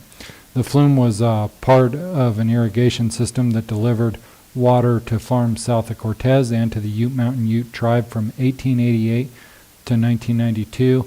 And whereas the McElmo Flume was in use until 1922, and whereas the flume survived until it was nearly swept away by the floodwaters in August 2006, and in 2010 the Cortez Historic Preservation Board successfully nominated the flume to the Colorado Preservation Incorporated's Endangered Places list, and whereas James Dietrich helped secure $581,450 in grants, and whereas James Dietrich helped to coordinate efforts between Montezuma County, the Cortez Historic Preservation Board, Colorado Preservation Incorporated, Colorado State Historical Fund, Colorado Department of Transportation, the National Trust for Historic Preservation, the Ballantine Family Fund, Southwest Basin Roundtable, the Southwestern Conservation District, the Ute Mountain Ute Tribe, the Dolores State Bank, First National Bank, Trail of the Ancients, National Scenic Byway, DNL Construction, Ramco Developments, LLC, and other private donors and other contractors. And whereas the culmination of all of this work resulted in a ribbon-cutting ceremony November 30th, 2018, and whereas the Colorado Scenic and Historic Byways Commission recognized the McElmo Flume Overlook, Trail of the Ancients as the National Scenic and Historic Byway Public and Private Partnership of the Year for 2020. Therefore, Be it proclaimed by the Colorado Board of County Commissioners, Montezuma County, Colorado, on this 11th day of May, 2021, that James Dietrich is hereby recognized for his 7 years of dedication to bringing about the restoration of McCummel Creek Flume Number 6 and making the project a success. Thank you very much.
Well, thank you all very much. I should mention that, it was a team effort all the way around, and without the support of the commissioners, we couldn't have done it.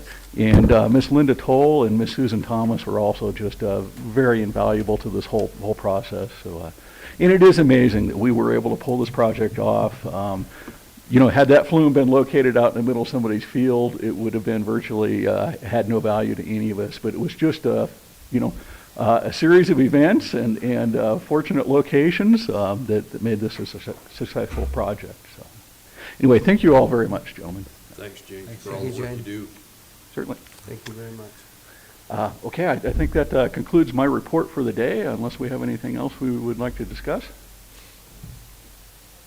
I don't have anything at this point in time, other than just to let you guys know I did drop off that booklet to James that we got in our class on Friday, Garfield County's Natural Resource Plan.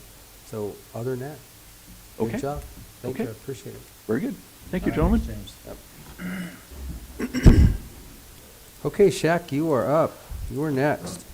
Okay, the first thing Rachel alluded to in their report was that we have a transfer order to move money from the Road Impact Fund to Road and Bridge Fund to pay for the work done in 2020 on Roads 41, Road H, and Road S.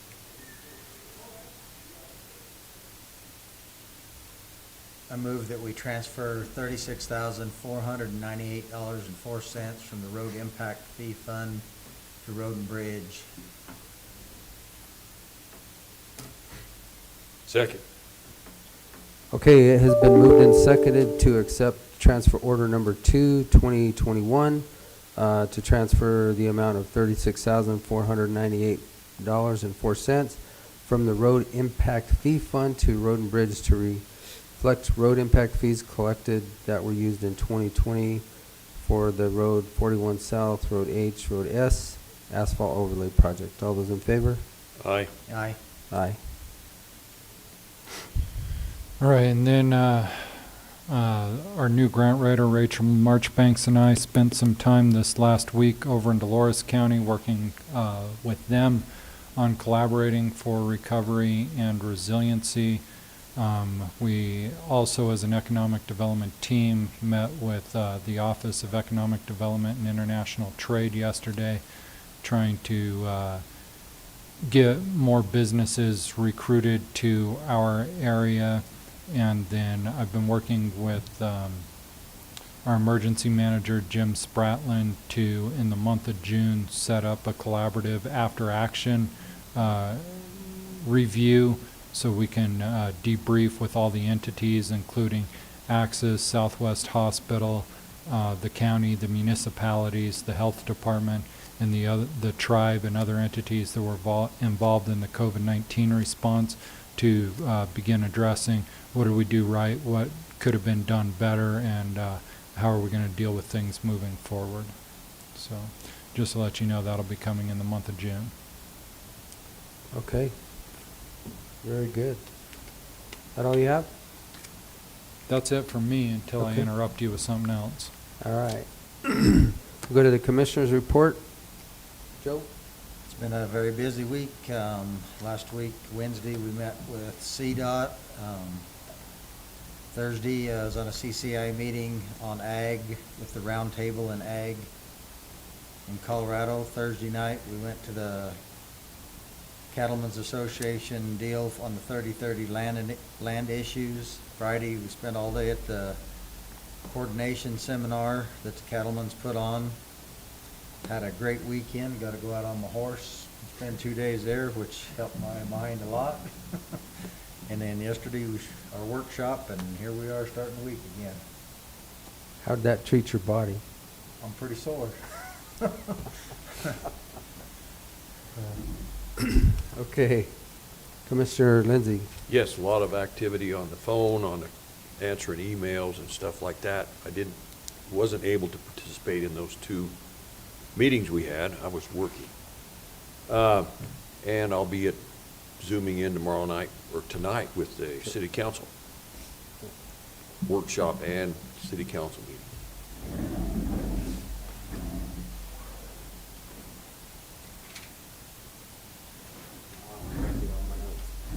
Okay. Actually, I agree with both of these commissioners. It was like extremely busy week. Did attend the CDOT meeting to go over the 4-year plan on Wednesday the 5th. Dealing with that right now with our Road and Bridge Department. CDOT did bring up the issue of the restriping out on County Road P. They do have in their budget to go ahead and do the restriping, but what they were lacking was the funding to actually remove the rumble strips, because they have rumble strips on both sides, and as they restripe it, they have to get the rumble strips out of the way. So, talked to the Road and Bridge Department. Rob definitely feels that that's needed, along with we do too. We're working with CDOT diligently to try and get those rumble strips ground out of there, and then they will patch it, set up the traffic control, and get it restriped. So we will be successful with getting N.P. and possibly Y restriped for a left-hand turn lane to the west, which is where most of the significant traffic goes off of those county roads to the west. We did discuss 50-50 split, which was to the tune of about $24,000. So we might discuss that, and it's an access plan, which is basically up the Dolores River Valley, the DRV, because there are a lot of restrictions on that river off of 145 going up toward Rico. Get to my phone here. Thursday I did capture, I had another, attended the noon RCC meeting. Right after that at 1:15 we had another meeting with CDOT and the Lewis Areola School. That project is pretty much underway. They have some additional signage out there, and they do have a flashing beacon for the signs that are coming that will, when somebody comes off of County Road U, it will actually activate those flashing signs to detect north and southbound traffic, to slow the traffic so that school zone is a little bit better protected in those regards. Along with Commissioner Stevenson, did attend the training on Friday with the Livestock Association. Saturday I spent all day on my horse, and I'm also very sore, but it was at 12 hours of Mesa Verde. Great turnout. I don't know how many people showed up out there at the fairgrounds, but you know, it sounded like they're going to have a lot of funds to contribute to the kids that they do here locally through the Pinion Project and the other recipients of that bike race. So great job to those people and the personnel that they had putting on that race. Spent Mother's Day with my wife and kids and enjoyed that. Yesterday, we jumped right into our workshop, discussed the issues, some of the issues that we talked about today. Had the Southwest Rules meeting last night with the Mighty Dozen. Most of the conversation there last night was part of it with DOLA, trying to figure out for sure really the direction of how we spend some of this money of the ARP money, because of the restrictions that they have on it. And nobody is 100% sure what we can or cannot do with that, other than the 4 pots that they basically described up front, which broadband is going to be one of those, so which allowed us to reallocate the funding from 29 Road to that. Went into then the Dolores Town Council meeting. They had some of the same questions as far as discussing the ARP. They talked about cases and vaccines, and then this was really, their sales tax is up again. They reported last night they had last month 64,854. They're up $20,000 more than they were the previous year. And then they jumped right into their ordinance number 533, which dealt with their First Amendment to the ordinance regulating and taxation of the marijuana establishment in town of Dolores, allowing and establishing a zone for the light manufacturing or infused marijuana projects. After that, discussed a little bit of the bike trail that they have started and who's going to actually hold the easements. The town of Dolores will hold those easements within the township, and just like we hold the easements for everything out at Phil's World. And then they started their short-term rental conversation again, and that's where I had to duck out. And I do believe that they did finish last night agreeing to a 7%, the discussion of 6% a national average for short-term rentals, or up to 10%. It sounded like they decided on a 7% was the number for Dolores. This morning I started out with the Rotary function, addressed their group over there at 6:30 this morning, and now I'm here. So, long week and a long week to come. And that's all I have. Well, gentlemen, that is record time.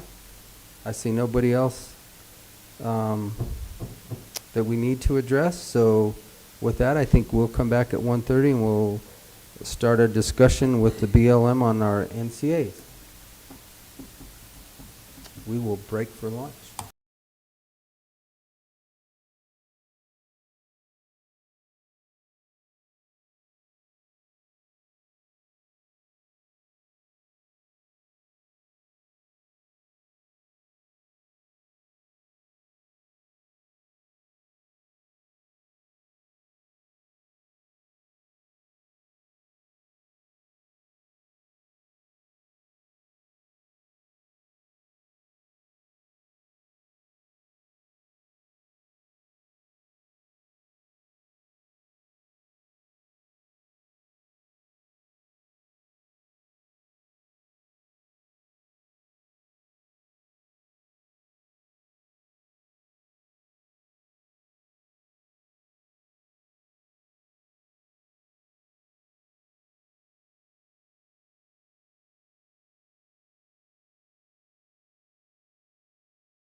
do have Constance Jacobs on now, who's doing the presentation. So I'll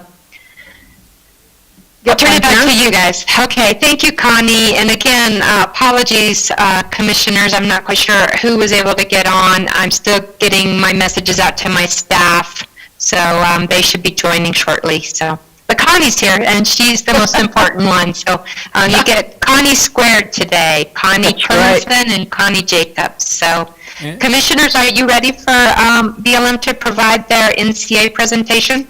We are ready, Connie, if you'd like to go ahead. Connie and Connie, And you Connie have Jacobs. the floor. Connie So- Jacobs, I will make you the host so you can share your screen as needed. Oh, all right. All right, well, thank you, Shaq. I will turn this over to Connie. So welcome, Connie Jacobs from our state office. Thank you. And since there's two Connies, a lot of people refer to us as Connie J or Connie C, if you want to differentiate any questions or things like that. Let me see here, share my screen, see if I can, give me just a second. I'm going to pull up my program and get that ready. Okay, and what I'll try to do is hurry along a little bit since we're a little delayed. Let me try this again. Let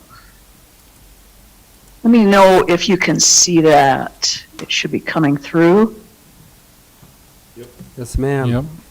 Got it. Okay, and do you see the full screen mode? You don't see my notes or anything? We see the full screen mode. Okay, great. If I'm leading the program, do I need to admit someone into the room? If somebody needs to be admitted, yes, please. Okay, I just did that. So anyway, thank you very much for letting me visit with you today. My name again, Connie Jacobs, and I'm the program lead in the Colorado State Office for BLM.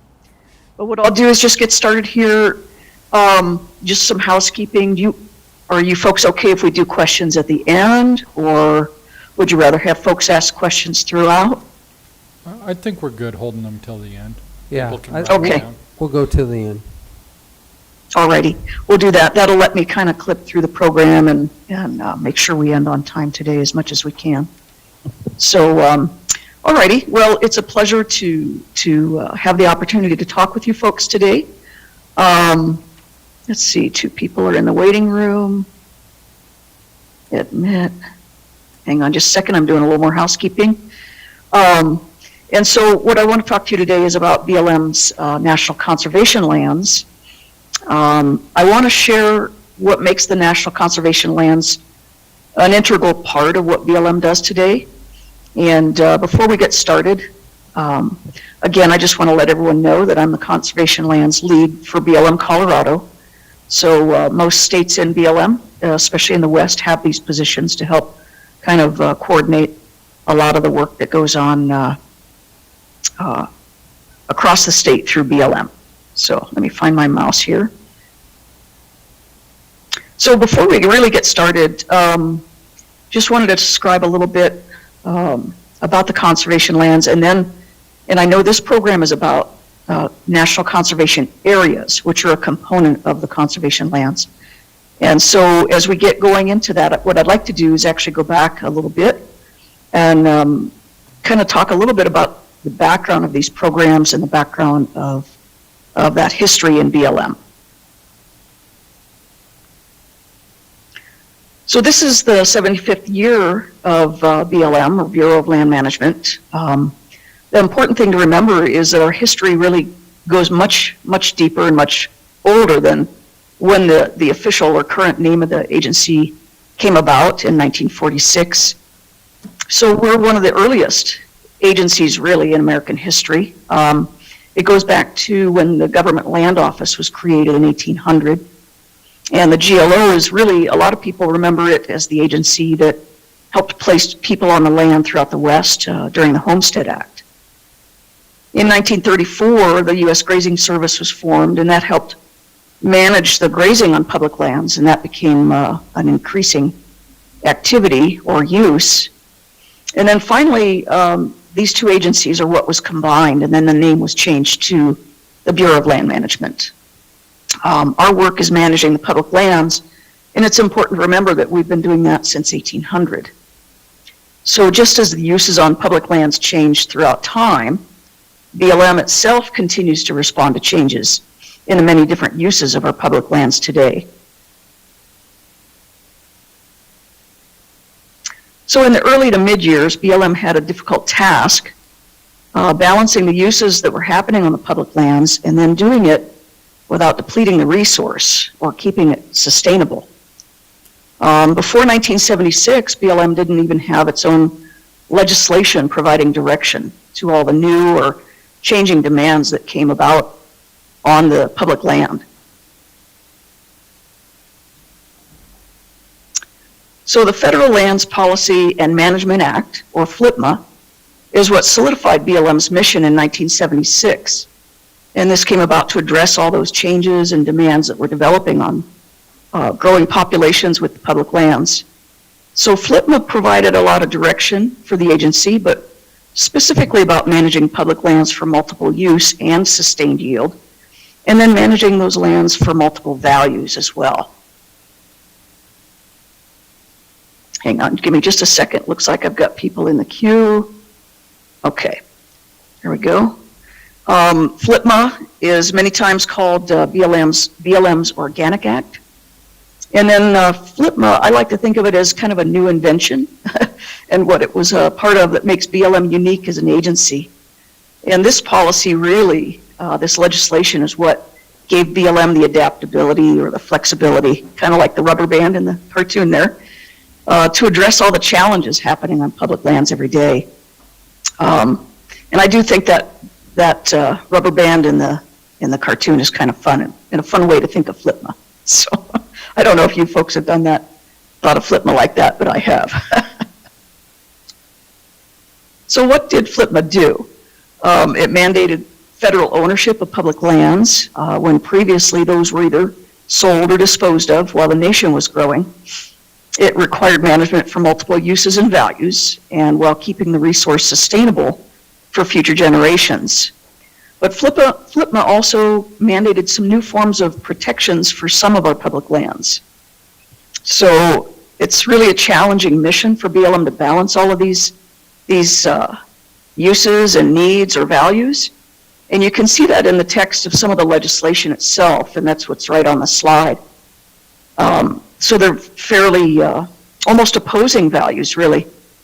And the first paragraph, where appropriate, will preserve and protect certain public lands in their natural condition. And then the lower paragraph, recognizing the nation's need for domestic sources of minerals, food, timber, and fiber from the public lands. So today, as an agency, the BLM manages about 245 million acres of land. Most of that is in the West. And we manage these lands for public use and multiple uses and values, like I mentioned. Some of those would be outdoor recreation, wildlife habitat, wilderness, livestock grazing. We've got energy and mineral production, timber harvesting, so we've got quite a list of things that we manage. The mix of uses on those resources, or of those resources that exist in a given area, really are an area's resource management goals. So some BLM land is managed primarily for energy production, for example. Some is managed and may include consideration for specific threatened or endangered species. In other areas, providing forage for livestock or maintaining open space might be the overriding considerations. Give me just a second here. We've got one more in the waiting room.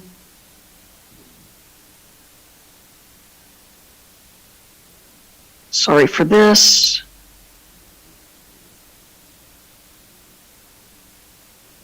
Okay, so the important thing to know is that BLM is really tasked with managing multiple uses. And one way I like to think of it is land management really can be a kaleidoscope. I actually got that through a conversation I had with Connie Clemenson. So with proper management, you get a lot of seemingly competing uses that may occur for the same acre.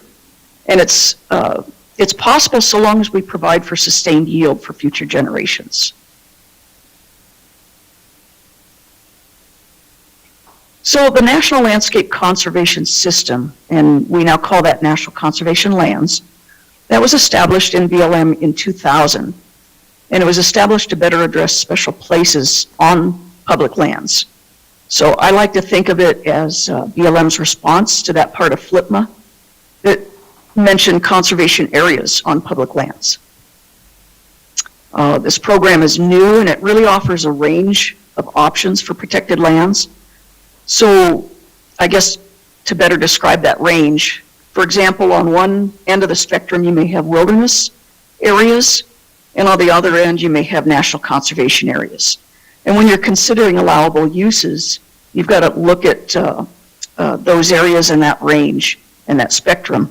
But keep in mind that even in wilderness, there are other uses that may occur.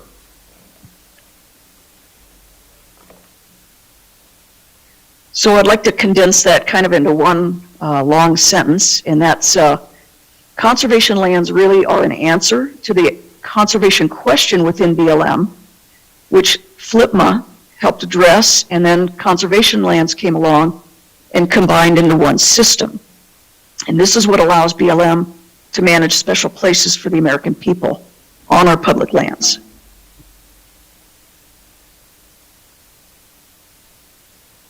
So the conservation lands actually have a number of different types of units, and you can see that list here. We've got National Conservation Areas, or NCAs, National Monuments. We've got Wilderness Areas and Wilderness Study Areas.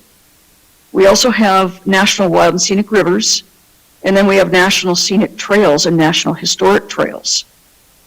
I'm not going to go into those all today, but all combined with all those different types of units, we have about 900 spread throughout the United States on BLM land. And it's important to remember that the components of all these systems were created through congressional or presidential designations. So I included this slide to give people a good idea of our conservation lands in Colorado. We actually have 2 national monuments. We have 3 NCAs. We have 5 wilderness areas. We actually have 54 wilderness study areas. We have a National Historic Trail and 1 National Scenic Trail. And as you might remember from Roy's program a number of weeks ago, we don't have any wild and scenic rivers in Colorado.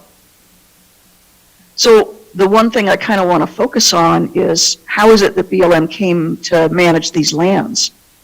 Well, certainly it was through designated legislation, but for, I guess, one example in Colorado, the Black Canyon of the Gunnison National Park, that was established in 1999. When the areas surrounding that Black Canyon were also considered for inclusion, this is when the public kind of responded, and they thought that really it'd be best to work with BLM through that. So the public worked with their legislators and kind of ensured that the additional areas would be managed through BLM. And the public, I think, supported BLM because of our ability to work with local users, members of the public, specific user groups, anything from hunters to dirt bike groups, everything like that. BLM is really kind of cut out, and the way we manage land, we're cut out to be a good partner. We enjoy working with local communities. And so really the legislators listened. And in 1999, the Gunnison Gorge National Conservation Area was formed at the same time as the Black Canyon of the Gunnison National Park. So how do these areas get designated? And I'll start focusing a little more on NCAs at this point. So Congress is the one who designates these national conservation areas. And they usually designate them to conserve or protect, maybe enhance, and manage the lands for the benefit and enjoyment of present and future generations. But before I continue, one of the things I want to talk about is Congress has this option to designate these locations or these sites.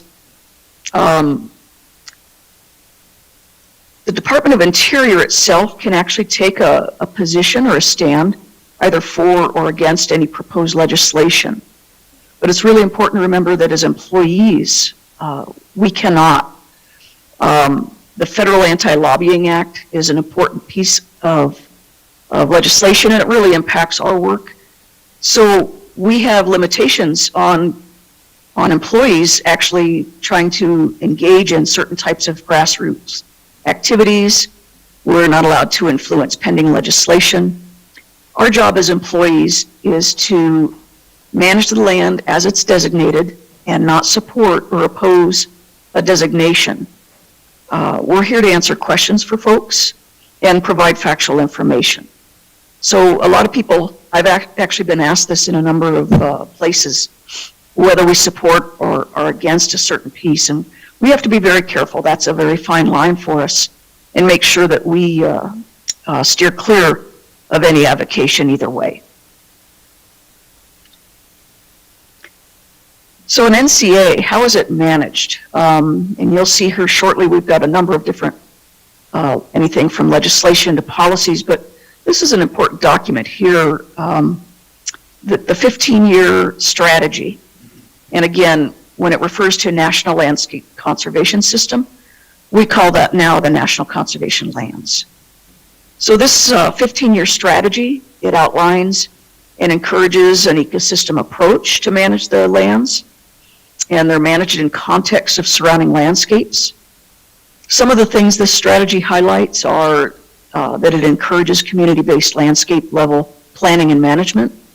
It includes consultation with stakeholders, tribes, Congress, other agencies, state and local government, and it describes a community-based approach to develop recreational services. And those really need to be consistent with the character and the resource values and the socioeconomic values of the local communities. If anyone's interested in reading more about this, I encourage you to find this online, and it'll demonstrate a lot more than what I can describe right here in this slideshow.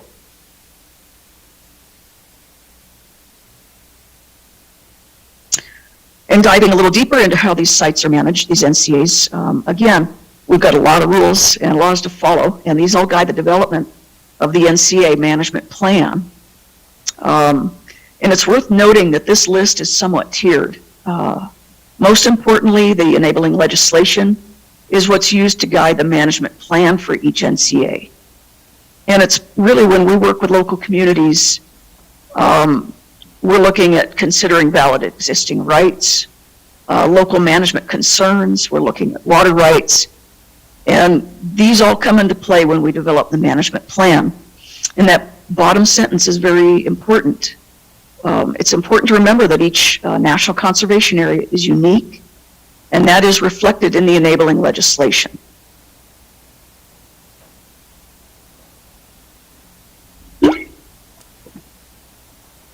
So I'd like to share some examples of an NCA and some enabling legislation.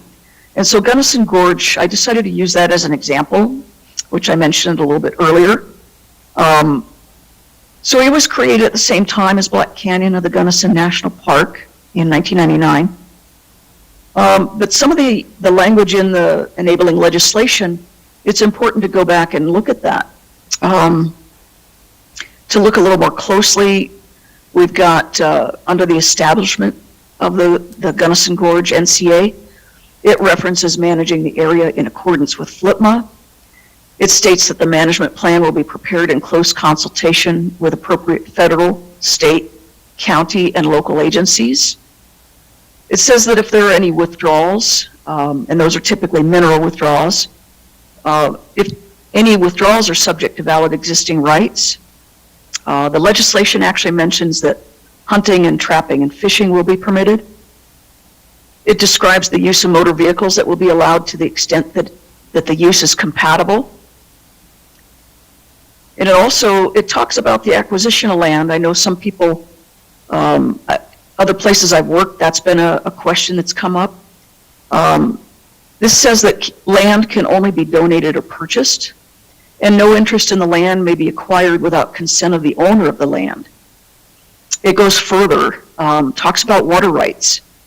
And I'll read this sentence here. Nothing in this act shall constitute express or implied reservation of water rights for any purpose. The designation will not affect any water rights in existence prior to the date of the enactment of this act, and that includes water rights held by the United States. And it also says that any new water right that the Secretary determines is necessary for purposes of this act, that shall be established in accordance with the requirements of the laws of Colorado. And so you see, I think, a lot of these statements are put into the enabling legislation through a lot of that community involvement.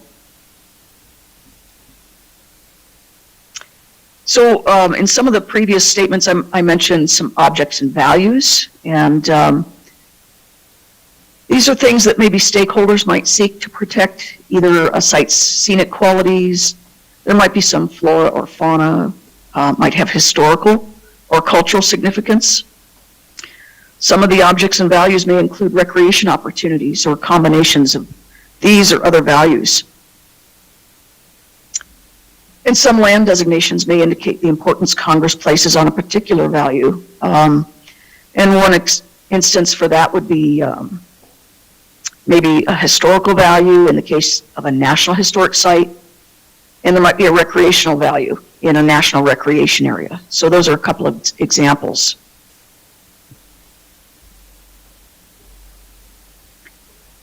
So compatibility is another important concept when it comes to managing these NCAs. And I want to bring your attention to the sentence that is underlined. And first of all, the 6220 manual is our manual for NCAs. And this is under the designations subheading and compatibility. Multiple uses may be allowed to the extent that they're consistent with the applicable designating authority or other applicable laws and with the applicable land use plan. And again, going a little bit even deeper into 6220, under new designations, you can see how we support community involvement in these areas. And the most important item is under new designations, and that's item 5. The BLM will develop an outreach strategy designed to inform the public about and build a sense of local stewardship for the designation.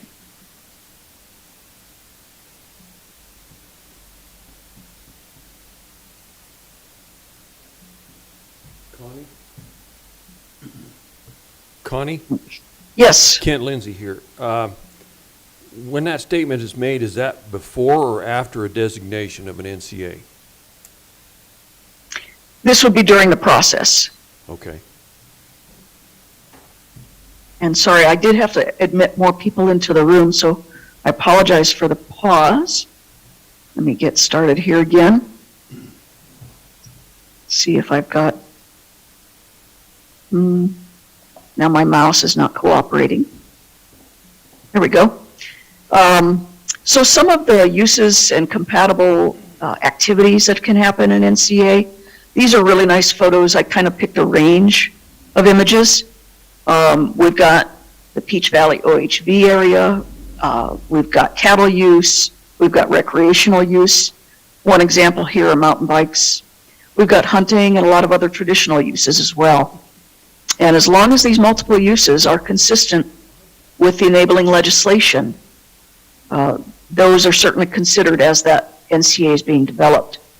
And it's important to remember that this list of uses is really a little more inclusive and not exclusive. So that's part of what allows for a range of uses, so long as it's compatible with protecting those objects and values in the enabling legislation. And so here's another NCA, and I don't know if any of you know what this is.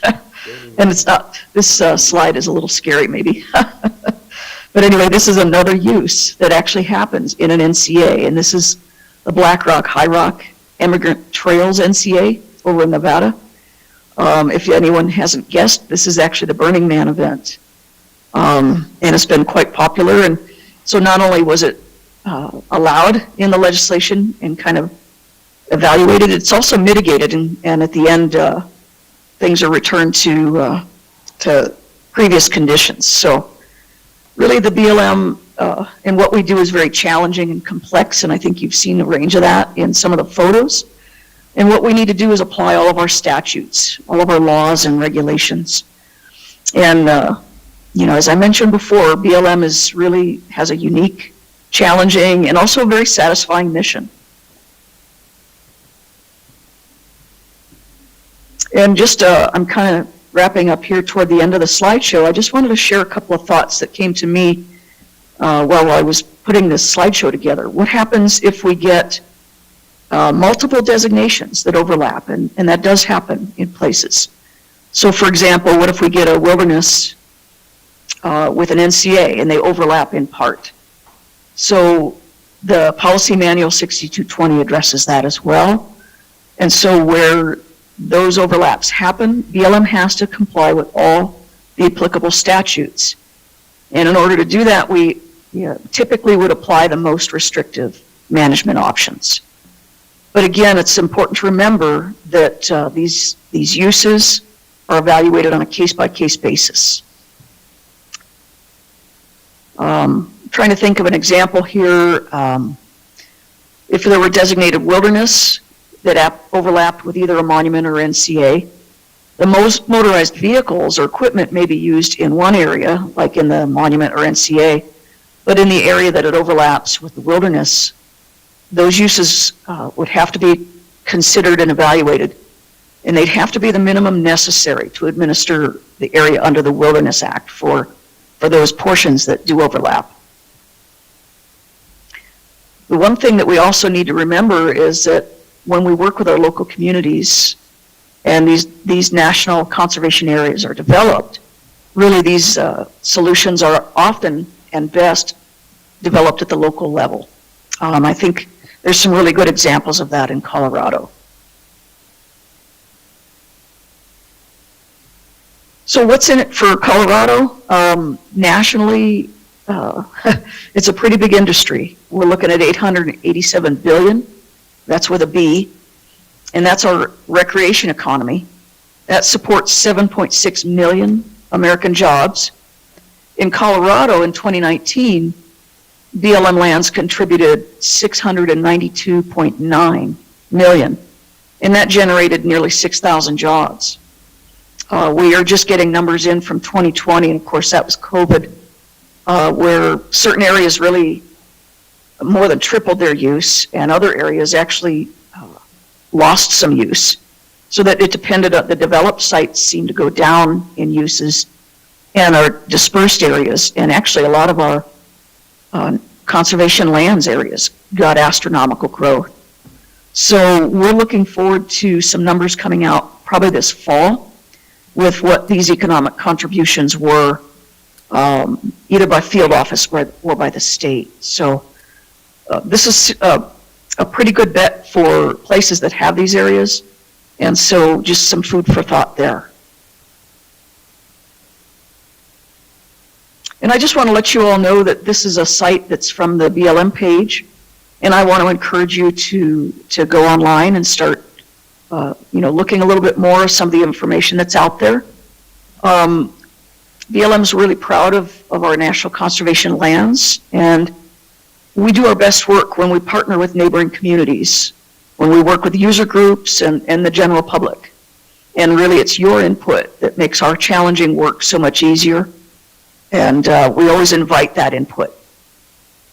So if there's any other questions you have, all of this information is online. Connie C, I should say, or I can point you to links or provide some information.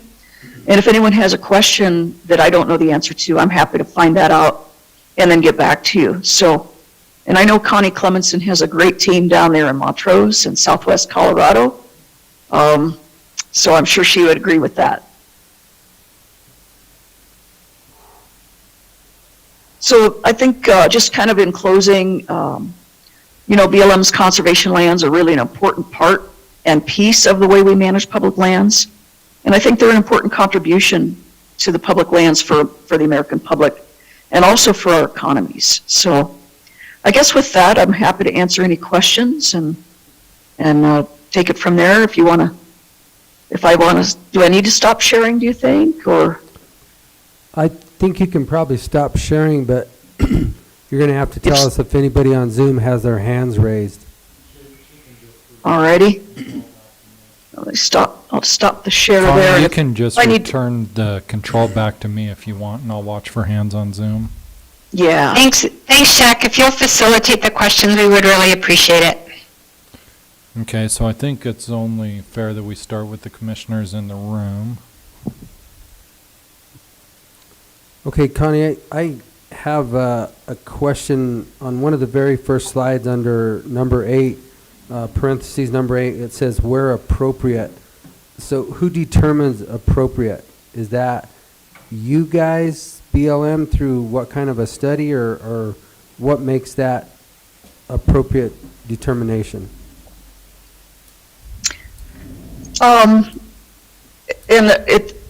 Before I get started, what I'd like to do is say that Connie Clemenson and I will actually kind of bounce back and forth to cover some various answers together.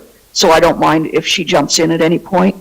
But I believe, through the process, working with legislators that the public does, when the BLM comes in and starts developing the management plan, we're looking at the enabling legislation. And so that piece comes first, the enabling legislation, and then, again, working more with the communities as that management plan is developed. Does that answer the question?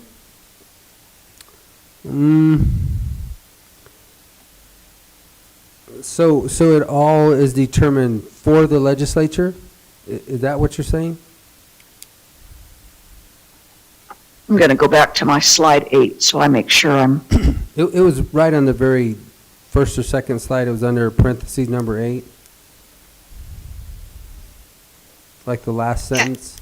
Yeah, and Commissioner, I'm downloading the presentation right now so I can open it up to that page as well. But essentially what happens is obviously NCAs are a result of a grassroots effort. The community comes together, they decide what the values are that they want to see, protections on and guidance on. And so once that legislation is developed by the legislature and is passed into law, then that's the direction back to the agency to develop a resource management plan that implements that legislation on the landscape. So that legislation is our guidance to what the resource management plan would then evaluate. So we do go through a resource management plan, we go through a NEPA process to develop the plan that provides the overall direction and guidance for that NCA.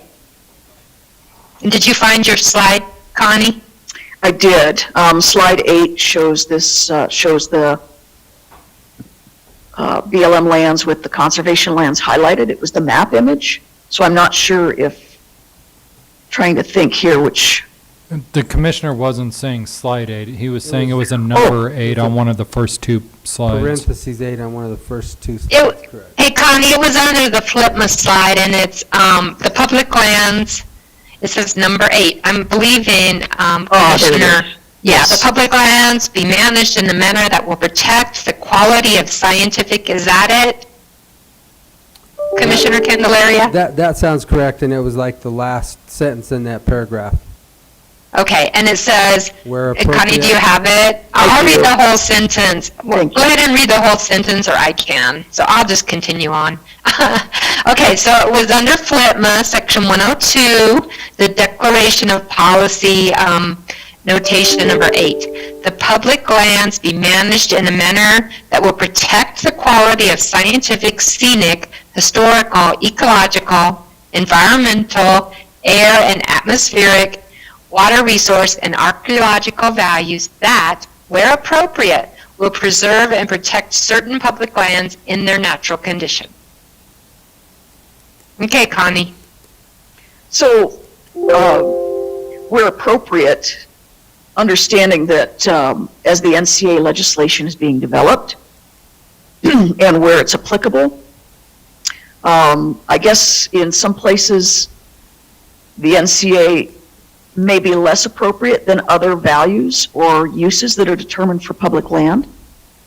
And that is determined through this process, either both with the legislation, the enabling legislation that is developed between constituents and the Congress member, And then we take it from there. Once that enabling legislation is developed, again, like Connie Clemenson mentioned, we use that to develop the management plan with communities and going through that process.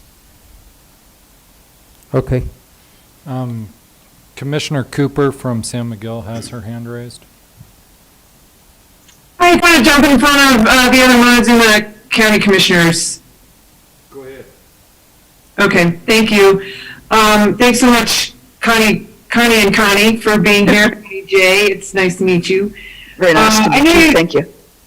I know you touched on this briefly, but I'm wondering if you could just expand a little bit on the sort of private property impact or other sort of existing rights, specifically on if an NCA was designated, what would happen with private property within the boundaries, what would happen with livestock grazing, what would happen with oil and gas or hard rock mineral leasing, existing water rights, and utility corridors are just some of the ones I think of specific to ours, is the first question I have. And then the other one is to follow up on that management question. Okay. Let me take those first ones initially. So private property, if it occurs within or surrounded by an NCA, we do have locations where that happens, the legislation and the private property, there's no impact. This NCA is designated on public lands, and that private property remains in private hands. It can be sold, it can be, transferred to their heirs, that sort of thing. When they include a statement in that enabling legislation that says private property may be donated, we've actually had an example of that. The family determined that they wanted to preserve that space and that area and basically leave that as a legacy. But they approached the BLM. It is not our place to go and seek out private landowners. We have no control. This legislation does not entail any private land management or policy or otherwise. In terms of livestock, a lot of these NCAs, again, if you remember that line in the slide that I had, each NCA is unique, and each NCA has enabling legislation that is unique. And so this is the time when members of the public, private user groups, whatever they are, they're working with their legislators and their members of Congress, and almost all of these areas, even within wilderness, it's rare, and I don't even think I know of an example in wilderness even, where grazing is not allowed. So those are determined kind of historical uses or traditional uses, and I don't even know, Connie Clemenson, do you know of any example where grazing was not allowed in an NCA or You're probably the subject matter expert on that, honey, but my knowledge in Colorado, they're just about my limits. I am not aware of that. Now, again, going back, as you well know, Hillary, the enabling legislation directs the agency on what the values are and the uses that NCA needs to take into account as we go through the resource management planning side of it. So if the legislation identifies grazing as an appropriate use, then the agency will analyze that. Mm-hmm. Does that make sense? Back to you, Connie J. And so the same for the water rights, and that's why I read that portion when we were looking at the Gunnison Gorge. It's a perfect example. I encourage you to go to the enabling legislation for some of your other NCAs in that area. You've got McGinnis, you've got Dominguez Escalante, and you could pull up other NCAs even outside of Colorado if you were interested, but it's important to know that they know these are serious issues, and that what I've seen so far, the enabling legislation really addresses that, and that's why the Gunnison enabling legislation stated that even if we were to want to have a water right for any object or value, that's got to follow the Colorado water rights law, and again, we're directed with that enabling legislation as how we develop that management plan. Does that answer that portion of your question? Yeah, it does. Thank you very much. You're for that welcome. information. So, Yeah. So I have a follow-up question to Hillary's question, if I might, Hillary. So you said if grazing was appropriate, would that, and that was determined, would that be at a reduction, or would it be at the same amount, or how does that occur? So the enabling legislation determines whether grazing will occur. And as we manage the land, we have that sustained yield, multiple use, but sustained yield mandate. And so as you know, and especially, with drought or wet years that come and go, there may be management decisions that's taken up through a different process, and it's not necessarily within the language of the designation, and developing the grazing through the management plan. But again, Connie Clemenson for local grazing and that sort of thing, that's done a lot through, I would imagine your team is out there evaluating resources, working with the permittees, and So I can add to that, Jim. Really, the process isn't any different. We would do the land health assessment, make sure we understand the carrying capacity of the land. So the legislation would say, we think grazing is, fine to be in these, within this area at appropriate levels. And so the agency would be charged with coming up with those appropriate levels and working with the community. And let's say there's existing permittees there. Chances are we're already working with the grazing permittees, that pre-NCA designation, and monitoring use and that sort of thing. So the process doesn't have to change much as far as how we look at appropriate use of grazing. We always have that commitment to making sure that we're matching the grazing capacity with the resource and supporting the local livestock industry if that is what the legislation asks us to do, and to consider grazing as an appropriate use within that NCA. Okay. Sorry, Hillary, I'll let you go back in there and jump back in. oh, thanks. No problem at all. Just to, hopefully, I hope this is a quick follow-up on that management discussion. You mentioned the resource management planning process, which is a standard process that I think we're all familiar with.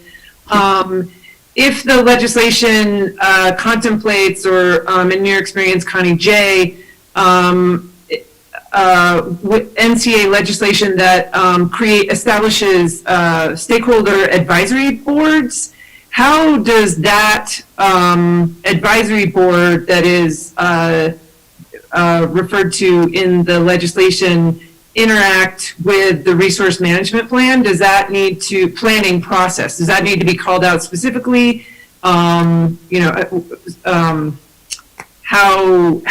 Is there a sort of standard BLM approach to those entities, that entity working within the existing NEPA RMP process? I'll try my hand first on this, Connie.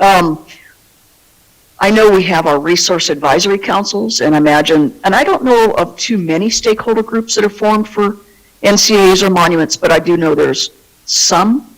I've not worked with those, but I believe it would be taken kind of along the same lines as a resource advisory council. When we enact a fee or, develop a site or, a campground, for example, that's going to go through that resource advisory council and get kind of scrutinized from the different user groups. And usually they're made up of various components, at least on a rack. They'll typically have grazing represented, recreation represented, possibly outfitters, that sort of thing. If it's a unique stakeholder group, I would imagine they would be, I've not seen this before, but called out in the legislation, the enabling legislation. But certainly that's someone we would approach to developing these management plans. I talked to Ed Franz, the manager over there at Gunnison Gorge, and even just going through the process of, I think he's doing an amendment or a review of his management plan. It is older. He contacted no fewer than 80 user groups tied to that site. he fielded questions from those people and those groups directly and personally, and he's aware of that feedback and that information. And so we take that very seriously. We're here to work with communities. We're here to work in partnership with user groups. And sometimes, like I said, BLM has competing, and it's not conflicting, but it's competing interests or competing uses. And we need to balance that as an agency. Does that answer that question? Yes, it does. Thank you very much. Hey, and Hillary, you know what, I just want to add to that, Connie J., because I think that this group of folks are probably most familiar with the resource management plan that happened out of Dominguez Escalante as our more recent process. They did use a subgroup of the Resource Advisory Council to as an oversight committee or as an advisory committee to the BLM. And we actually still have some of our RAC members that were tied to that original plan. Once the plan was signed, I believe that subgroup kind of gave up their role. But at any time, a Resource Advisory Council can ask for a role in let's say we're doing an amendment to an RMP, they can ask to have that role. And because they're already FACA approved, it makes the process go really well. So I think that's a really good success story. And I know that most Resource Advisory Councils like to be involved in resource management plans, the development, and because they typically take a while to do. It's a really good tool for both the stakeholder groups, at least those that want to work with the RAC, as well as the BLM, because we use them as advisory and as a FACA-approved committee.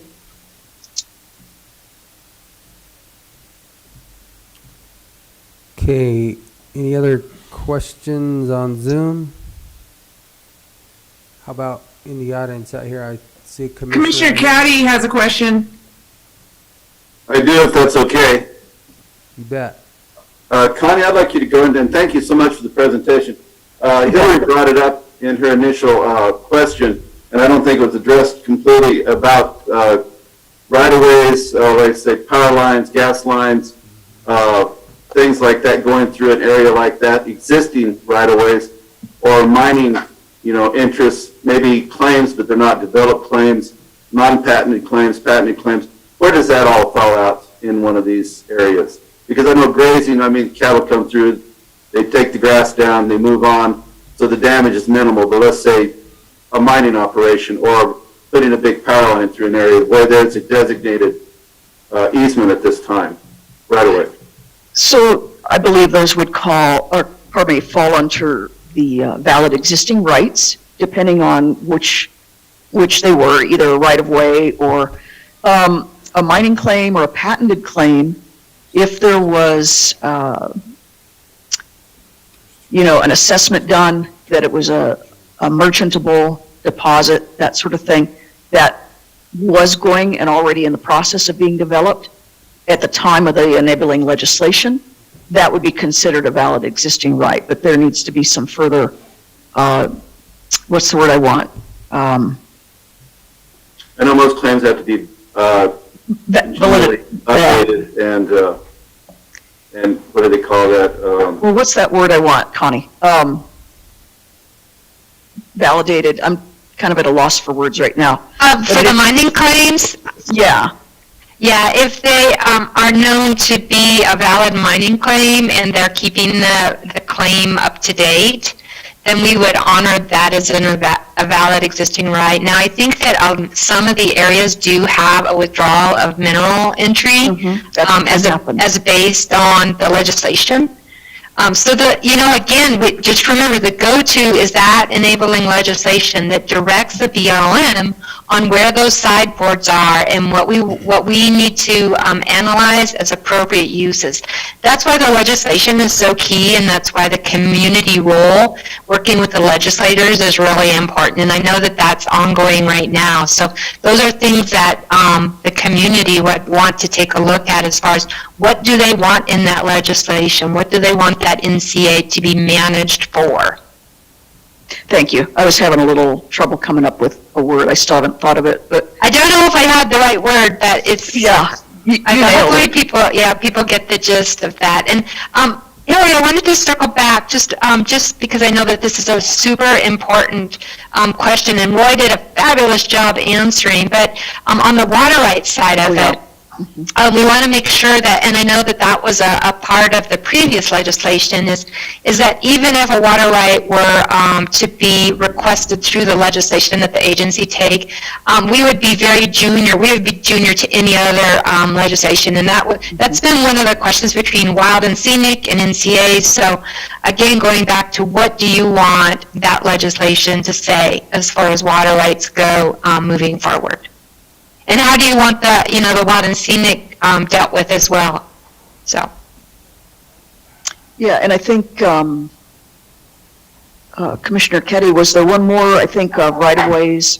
A lot of times I know those boundaries are considered at the development of the NCA, at the development phase, and again, going to your legislator or congressional rep, working with them. And so there are places I've seen where the NCA actually has a right-of-way that couldn't avoid getting it put in. There are other places where it has actually been kind of removed or set out from the boundary with a little bit of a setback. But it does happen, and that's, again, it's a unique and individual case basis. Each one of these will be looked at individually. Yeah, that's why I asked that question, because it might go good. Let's over in the Gunnison Gorge area. There's very little development. You can't even develop that area. It's a remote area. But in other areas where there might be development already started or partial development in the area, I just want to make sure that we're protecting the interests of the individuals and the companies that do have those rights and legal rights to be doing what they're doing in those areas. And that's the only thing I want to make sure we protect. And I'm very concerned about that. And Connie, are you okay with the statement that I had? Was there anything you wanted to add? The reason why I'm referring a lot to Connie Clemenson is because I'm new in this position relatively, and so I don't have the history with the Colorado sites and areas as much as Connie Clemenson does. So I have experience in diverse areas, and Connie's very deep in Colorado knowledge. So we work as a good team that way. Well, thanks, Connie J. Yeah, and thank you, Connie. I think that it's something that Commissioner Caddy, you want to, if that's important to you, you want to make sure that you're working with the legislature folks to get that captured. And I know that, for instance, there is a big power line in that area, the tri-state, that was recently upgraded. So if that's important to you and that's part of the NCA, within the NCA, and you want to protect that, for the future, you want to be able to upgrade it or expand it, make sure you're talking to your congressional folks to capture what it is that you and the community want into that. And for instance, and Connie J, you may know this one, Birds of Prey. I think they actually have power lines going through the Birds of Prey area, which is kind of interesting because it's about birds of prey. And that's a good example of trying to make uses work together, where you have a power line and you have birds of prey, and how does that all work? You're right. Very much. I think a lot of it comes down to compromising one way or another. Like the birds of prey and the power lines, they put obstacles on top of the power lines to keep the birds from touching their wings to the lines, I guess. And I've seen some of them. So there are ways around some of the problems that we might run into. I agree. That's right. And again, those uses are considered on a case-by-case basis, and working with your legislator during that development phase is really key. And some uses are allowed as a valid existing right, and then some uses that may be mitigated or things like that. It's something to work closely with your legislators about. And Commissioner Caddy, I want to just add to this, because one of the questions that was asked to us, I think there was some draft legislation that came out several years ago, and the community representatives, whoever was working on that, asked the BLM, it was like, well, what do you do if we say this in the legislation? And so that would be a really good example, like, well, what if we want power lines, but we're protecting it for raptors? Typically, the agency would say something like, well, we would analyze it in the resource management plan, and we would see if we can mitigate it, or, make sure that we're managing, what the legislation is telling us to do to balance those sometimes perceived conflicting ideas or resource management needs. So that's really a good question to ask the BLM as you go through the process is, how would the BLM manage it if we put, this is a very important value and this is a conflicting value? How does the BLM deal with that? So I think those are good questions to ask the BLM. We won't take a position on like, oh, we love that or we don't love that, but we will certainly tell you the management implications as we see it. But it's a very public, open process as we go to a resource management plan. So there's opportunity to have conversations about mitigations or where those uses are based on the legislation direction. Thanks. Thank you.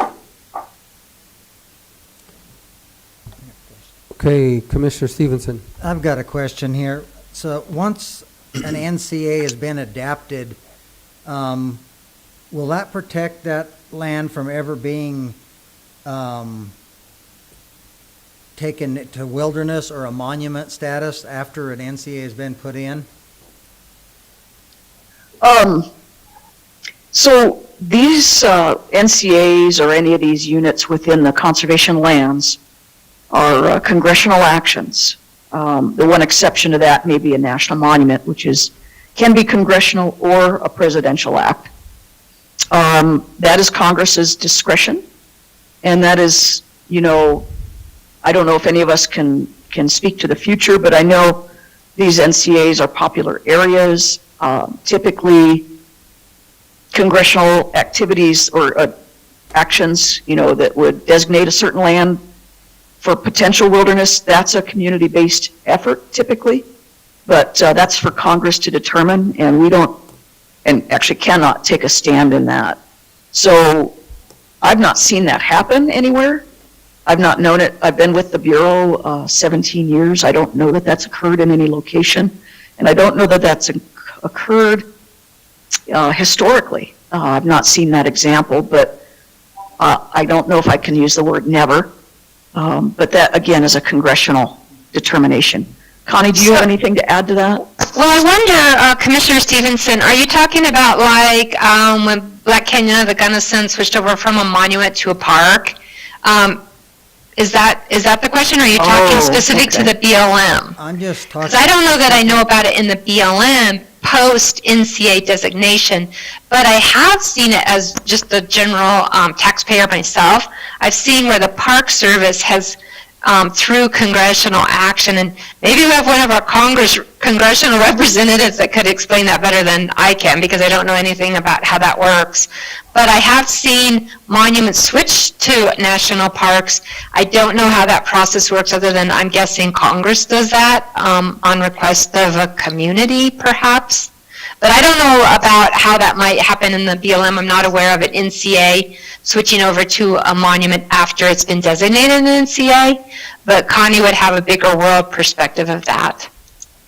And there may be, now Park Service is a totally different animal, you're right. And they do have times where I know of an NCA, a National Conservation Area, that was under Park Service, actually became a national park. But again, it was local community support that did that. And Park Service operates very differently than BLM does. We may have, like the one slide I described, those overlapping designations where boundaries may cross from either wilderness study area with a monument on top of it. We actually have that in Browns Canyon right now. Browns Canyon National Monument within the boundaries has a wilderness study area. We manage according to the rules and laws and the policies and what each one of those parcels needs. So if we have overlapping designations like I described in that one slide, we would typically use the more restrictive language when we manage that area that overlaps. Does that help answer your question? But yeah, Connie mentions Park Service examples. I don't know of any in BLM that has. Well, my question was just, will the NCA protect that from for the president to come in and sign it into a national monument after we do all the work to get an NCA in place? Is there anything that says that that's going to protect that from the being designated as a national monument the next year, or wilderness area, or will they take that into consideration, or will they just run over the NCA? I've not seen that happen. Hey, Connie, Jay, let's do a little bit of research on that. Do not know, to my knowledge, have I experienced or observed an NCA being converted to a national monument by presidential proclamation after it's been designated NCA. But let Connie J do some research on that, because they may know, somebody may know a whole lot more about that. John maybe, I don't know, John might know more than I do, but because an NCA is an act of Congress, correct? Yes. Yeah, Commissioners, I don't see that happening. I mean, it could, but Congress would then have to go and pass another bill taking away the NCA, and then the president would have to make it a monument. So it'd be a very complicated process, and I don't foresee it happening. Not saying that it couldn't, but I would say the chances would be pretty slim. I don't know if John would agree with that or not.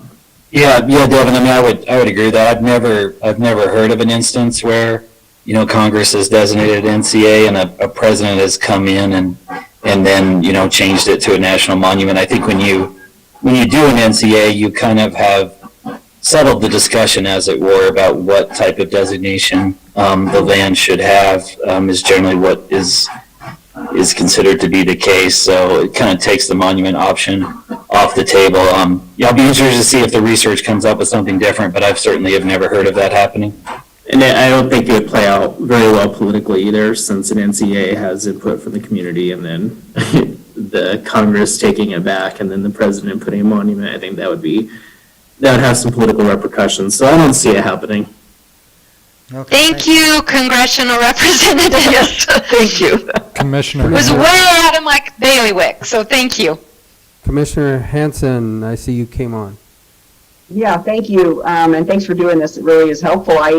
My question is more broad-based. Is any change, I mean, assuming a community changes and, desires for a community change, that all takes a legislative action. Is that correct? Any changes to the NCA at any time? In terms of the management plan or the legislation to establish it? In terms of the management plan. So that would follow our management plan process, just like we do with any other areas. And I don't know that there's any time limit on management plans. I know some that we use currently are quite old, but if there's challenges in terms of new uses that want to occur, Connie, do you want to kind of address that a little more on the local level? I'll try. I think, Sue, what you're asking me is if you wanted to change, and help me understand your question, if you wanted to change the resource management plan, it would take legislative action. Is that what your question is? That's correct. I mean, once it's already been put in place and it's already been designated, how would it, because a community that engages at one time may be very different from a community that engages it later, so. Yep. So unless Congress decides, and Connie J, I'll have you help me on this, but unless Congress decides that the values that they originally designated the NCA for change, the resource management plan is supposed to interpret and implement that enabling legislation. So hopefully we do a good job of that and get the resource management in place. But I do not believe that you need new legislation to change your resource management plan, because our direction is that original legislation or any legislation that comes afterwards. Say you change the boundaries of an NCA later on, or you add some additional direction to the agency through Congress's legislation. That would be the only reason why Congress would direct a change in the resource management plan, is if something like that could have changed. Now, you could do it through a complete revision, you could do it through an amendment. So you don't need Congress to approve a change in a resource management plan, as long as that resource management plan is following that original direction from Congress to that enabling legislation or amendments to that legislation later on in life. Did that help? Yes, thank you. Okay, you bet. Yes, thank you. Yeah, you hit it. Okay, any other questions?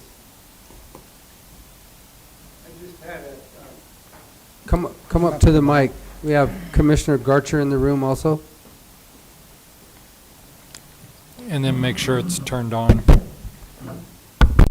Good afternoon, everyone. I just had another comment along with the mining and the power lines across there. The oil and gas leases, however, would be mitigated with the drilling pads, but those leases would remain valid, and also the roadways would stay open. Thank you. Thank you, Commissioner Garcher.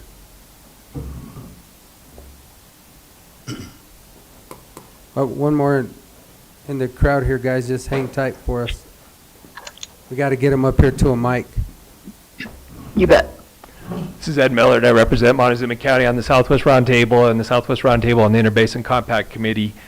Shaq, could you bring up the slide? There was a lot of discussion about what happens with an NCA, and I know you guys aren't from Utah, but last time we were reviewing this in 2015 before a public meeting, we got a document from the Washington County Commissioners around St. George, Utah, and I think that is probably one of the largest NCAs that was on your map. It's in the southeast corner of Utah. And they had a lot of significant problems with the NCA there in 2015, and I wanted to go through them really quickly. If you want me to share this screen with them, I'd have to have the hosting returned to me. Oh, yeah, I'm sorry. Let me see, let me move my mouse around here. While he's doing that, I did want to comment that in the old legislation, unfortunately it may be different than the new, there was a FACA advisory committee that was outlined that was unique to this area. And it might have been better if we got you the old legislation so you could see some of the terms that were in it. They did have specific specifications for where the representatives were coming from to try to ensure all the counties were representative, recreational and environmental entities were represented.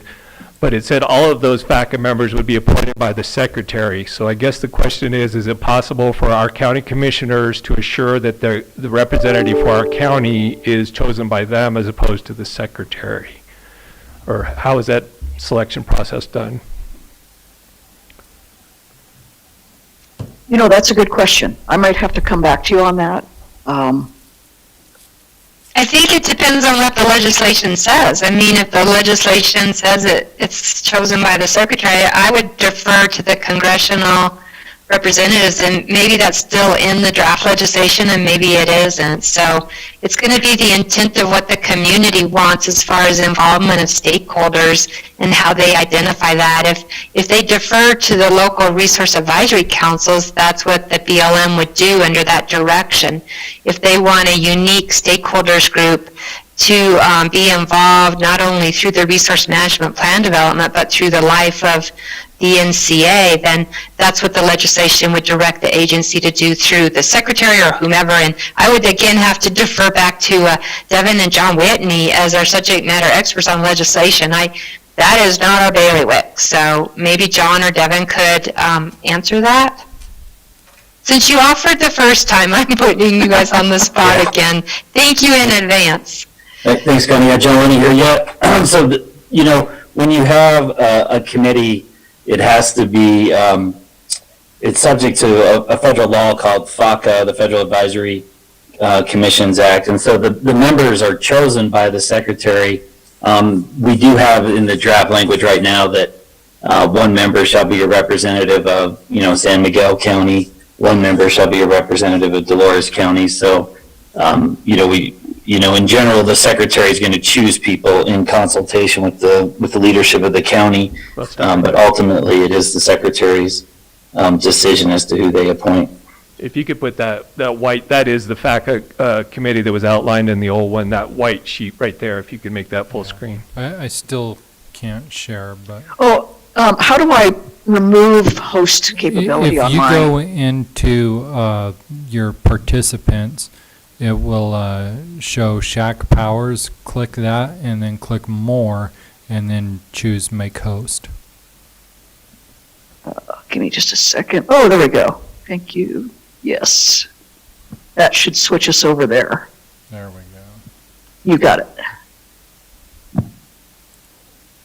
In Learn something new every day. In general, it's very difficult to ask questions about this because we haven't seen the new draft legislation. So I guess one question, does anybody know when we'll be able to see the draft legislation? Because it's not a very grassroots process here until we can see it. All we're working off of is the old 2017 legislation. And this is basically the fact that I think that question was directed at Senator Bennett's office, John Whitney. Our office has been working closely with Dolores in San Miguel County, and when we have a draft that is consistent with what those counties want, and we've worked that all out, we will certainly have a draft to share with other folks as well.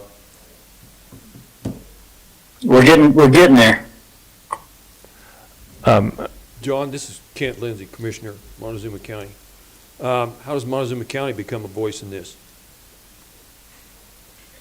Well, right now, Montezuma County asked in previous years to be out of the process and said that they did not want to be part of the conversation on the NCA, nor did they want any acreage in Montezuma County considered for NCA designation. But we have been continuing to work with San Miguel and Dolores County, who have asked us to proceed with an NCA in their county. So they're really kind of the primary stakeholders now, since we're only working on acreage within their counties. However, as I said, when we get to a place where we have a draft, we will certainly share it, and we're certainly happy to sit down with you guys and talk it all over and debrief you on that draft and answer any questions that you have. And if you guys want to be part of the conversation about the NCA, we certainly welcome that. We do. I think that was a question that San Miguel County, Dolores County had asked us, I'm going to say the early part of the year, and then we had a meeting probably in January. Steve, am I probably right? Yeah. Other way. That we would, at least come back and sit down at the table, and I think that Montrose County might even be interested, and I'm not speaking for Sue or Keith, but I think that was, they were also part of the conversation at the time. Right there, back up. When you're doing the research, go a little bit more. It's not that timeline, it's right below there. No, other way, there, right there. Can you make that full screen? When you're doing the research on the NCAs, I guess the one we've asked that you'd look at especially is Washington County and St. George, around St. George, Utah. I just want to go through these really quick. These are some of the concerns. In fact, you talked about them earlier. Days before they negotiated what they thought was a legislation, days before the bill was introduced, someone demanded that the wilderness boundaries be extended, eliminating a reservoir site, and I think it caused some controversy with Senator Bennett in Utah. Unfortunately, we don't have much lobbying power saying in this, so even if we did come up with legislation, it is possible that it would be changed at the last minute, like the NCA in Washington County. Is that probably safe to say?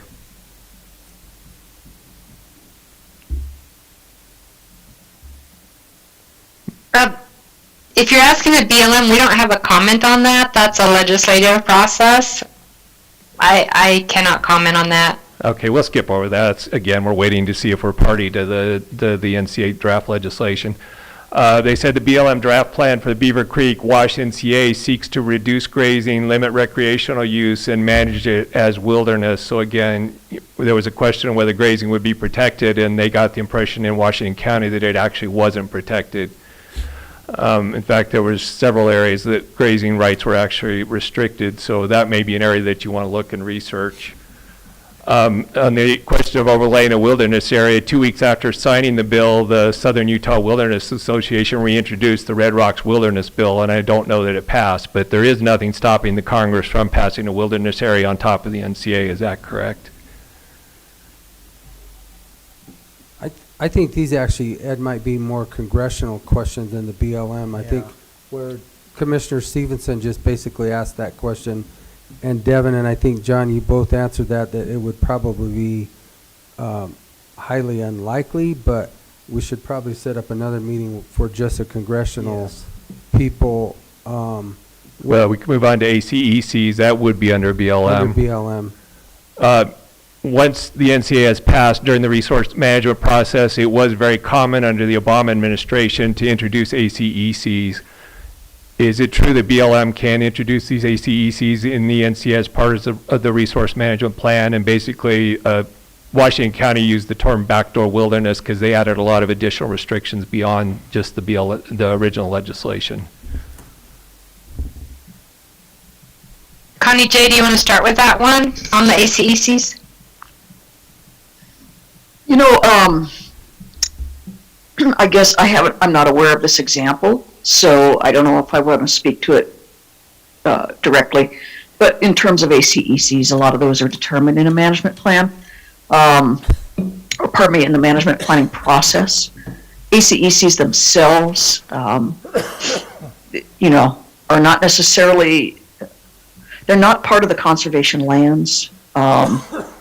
But they are a tool that BLM uses to kind of identify unique either communities, plants or species, that sort of thing, on the ground. And how that ACEC is, that land is used, even though it's identified, also gets determined through the process of the land management plan. Would you agree with that, Connie C.? Yeah, ACECs are absolutely a BLM thing, and you typically, as far as I know, you wouldn't see it in the legislation. And my understanding in the ACEC process, and I probably need to get a better subject matter expert than I, but it can be nominated for consideration to be analyzed in the resource management plan, either externally or through the BLM interdisciplinary team process. So say, for instance, you do have a special plant species that isn't protected under Endangered Species Act, the BLM can be requested to analyze that for ACEC consideration to designate it.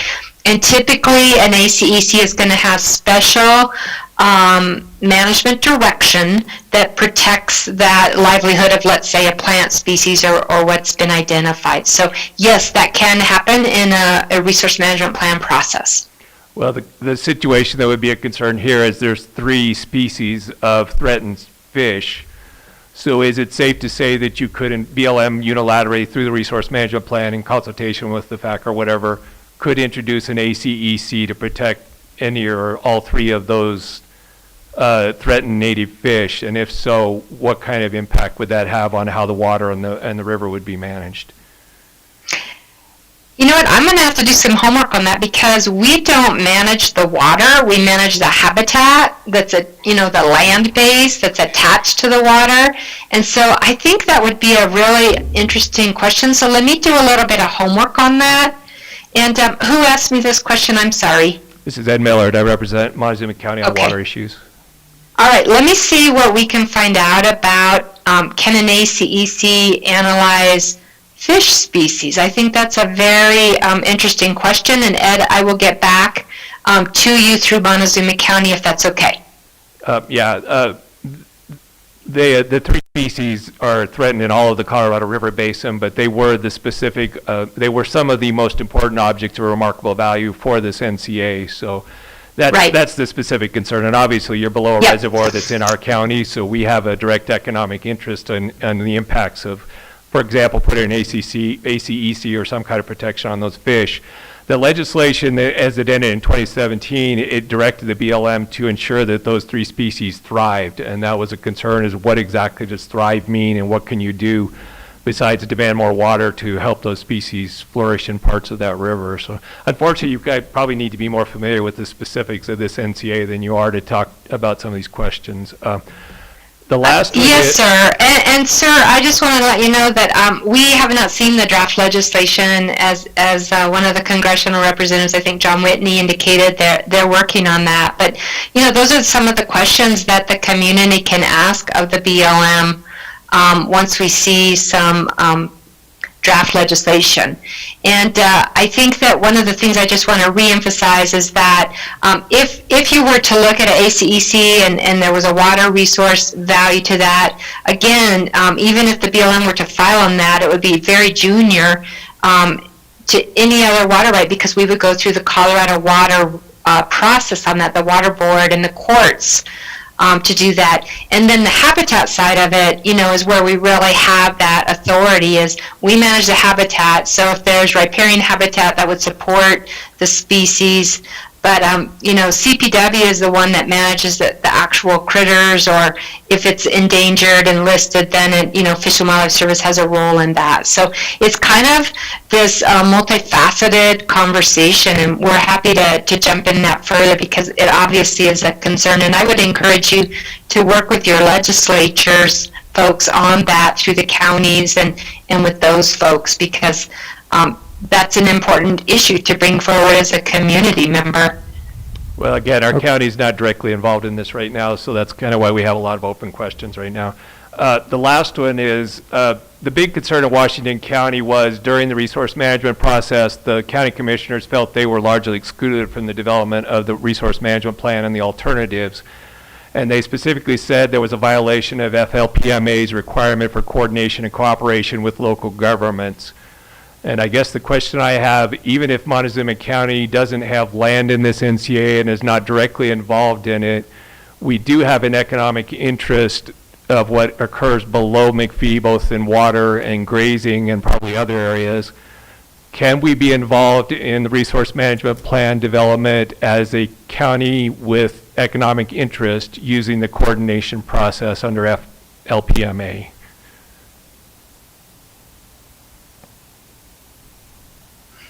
So the counties have to have some sort of jurisdictional role to be an official cooperating agency, but I would like, and I think that Montezuma County would agree with this, is we're very inclusive of all of our counties. To be a formal cooperating agency, you do have to have that kind of role or stake in it. So the counties that would directly be cooperating agency and invited would be those that have it within their jurisdictional boundaries. We certainly would involve, of course, all interested people and parties in counties that want to participate in the process that maybe are outside of that NCA process. But again, I'd like to think that Montezuma County knows that we involve them and include them, as well as our other counties that have joined actions. A lot of times if Dolores County wants to, know about something that we're analyzing in Montezuma County, we give them courtesy updates and all those sorts of things. But that is my understanding on the formal role of a cooperating agency, and I can get you that language on what qualifies an entity to be a cooperating agency. I'm looking more for coordinating, not cooperating, because there are two different processes involved. And I was told, I haven't verified it, but economic interest was a valid reason for that. It would be useful to know if economic interest, because you may or may not be aware, but these NCAs are sitting right below a reservoir, which is our primary source of irrigation water. It's a driver of our economy. So whether we're included land-wise or not, what happens on the river, the lower Dolores River certainly does have a lot of value and importance to our area. So we'd like to know if we can qualify as a coordinating agency, whether we're involved or not. So thank you very much. Yes, and I believe that we would be coordinating with the counties for sure.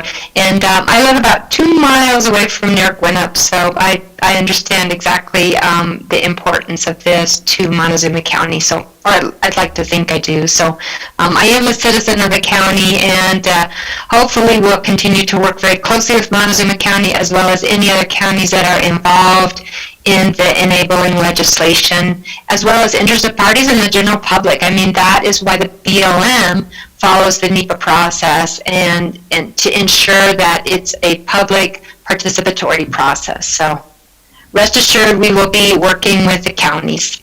Thank you very much. Thank you, Connie. Connie C., Connie J. I don't see any other questions. We've come to basically the end of our time. We said we'd keep this short and sweet. If we don't have any other closing comments or questions, I'm going to thank all of you for being here today, and it's an ongoing conversation that we'll continue to have. Thank you all for your time. Thank you very much for the opportunity to visit with everybody, and I'm really glad I had Connie and her experience locally. So And thank you, Board of Commissioners, for hosting this informational session. We want to always extend to all the counties and all the boards and everybody that participate in this that the BLM wants to provide facts. We want to be able to answer questions as best we can, as long as we're within our authorities in the lane that we have been given, through implementing the direction of Congress and the President. So thank you very much. Thank you. Guys. Thank you. Bye. Bye. Okay, gentlemen, that is the end of our agenda, and if I can have... Motion to adjourn? I would take that. I'll second it. All right, it's been moved and seconded to adjourn this meeting 5/11 May. All those in favor? Aye. Aye.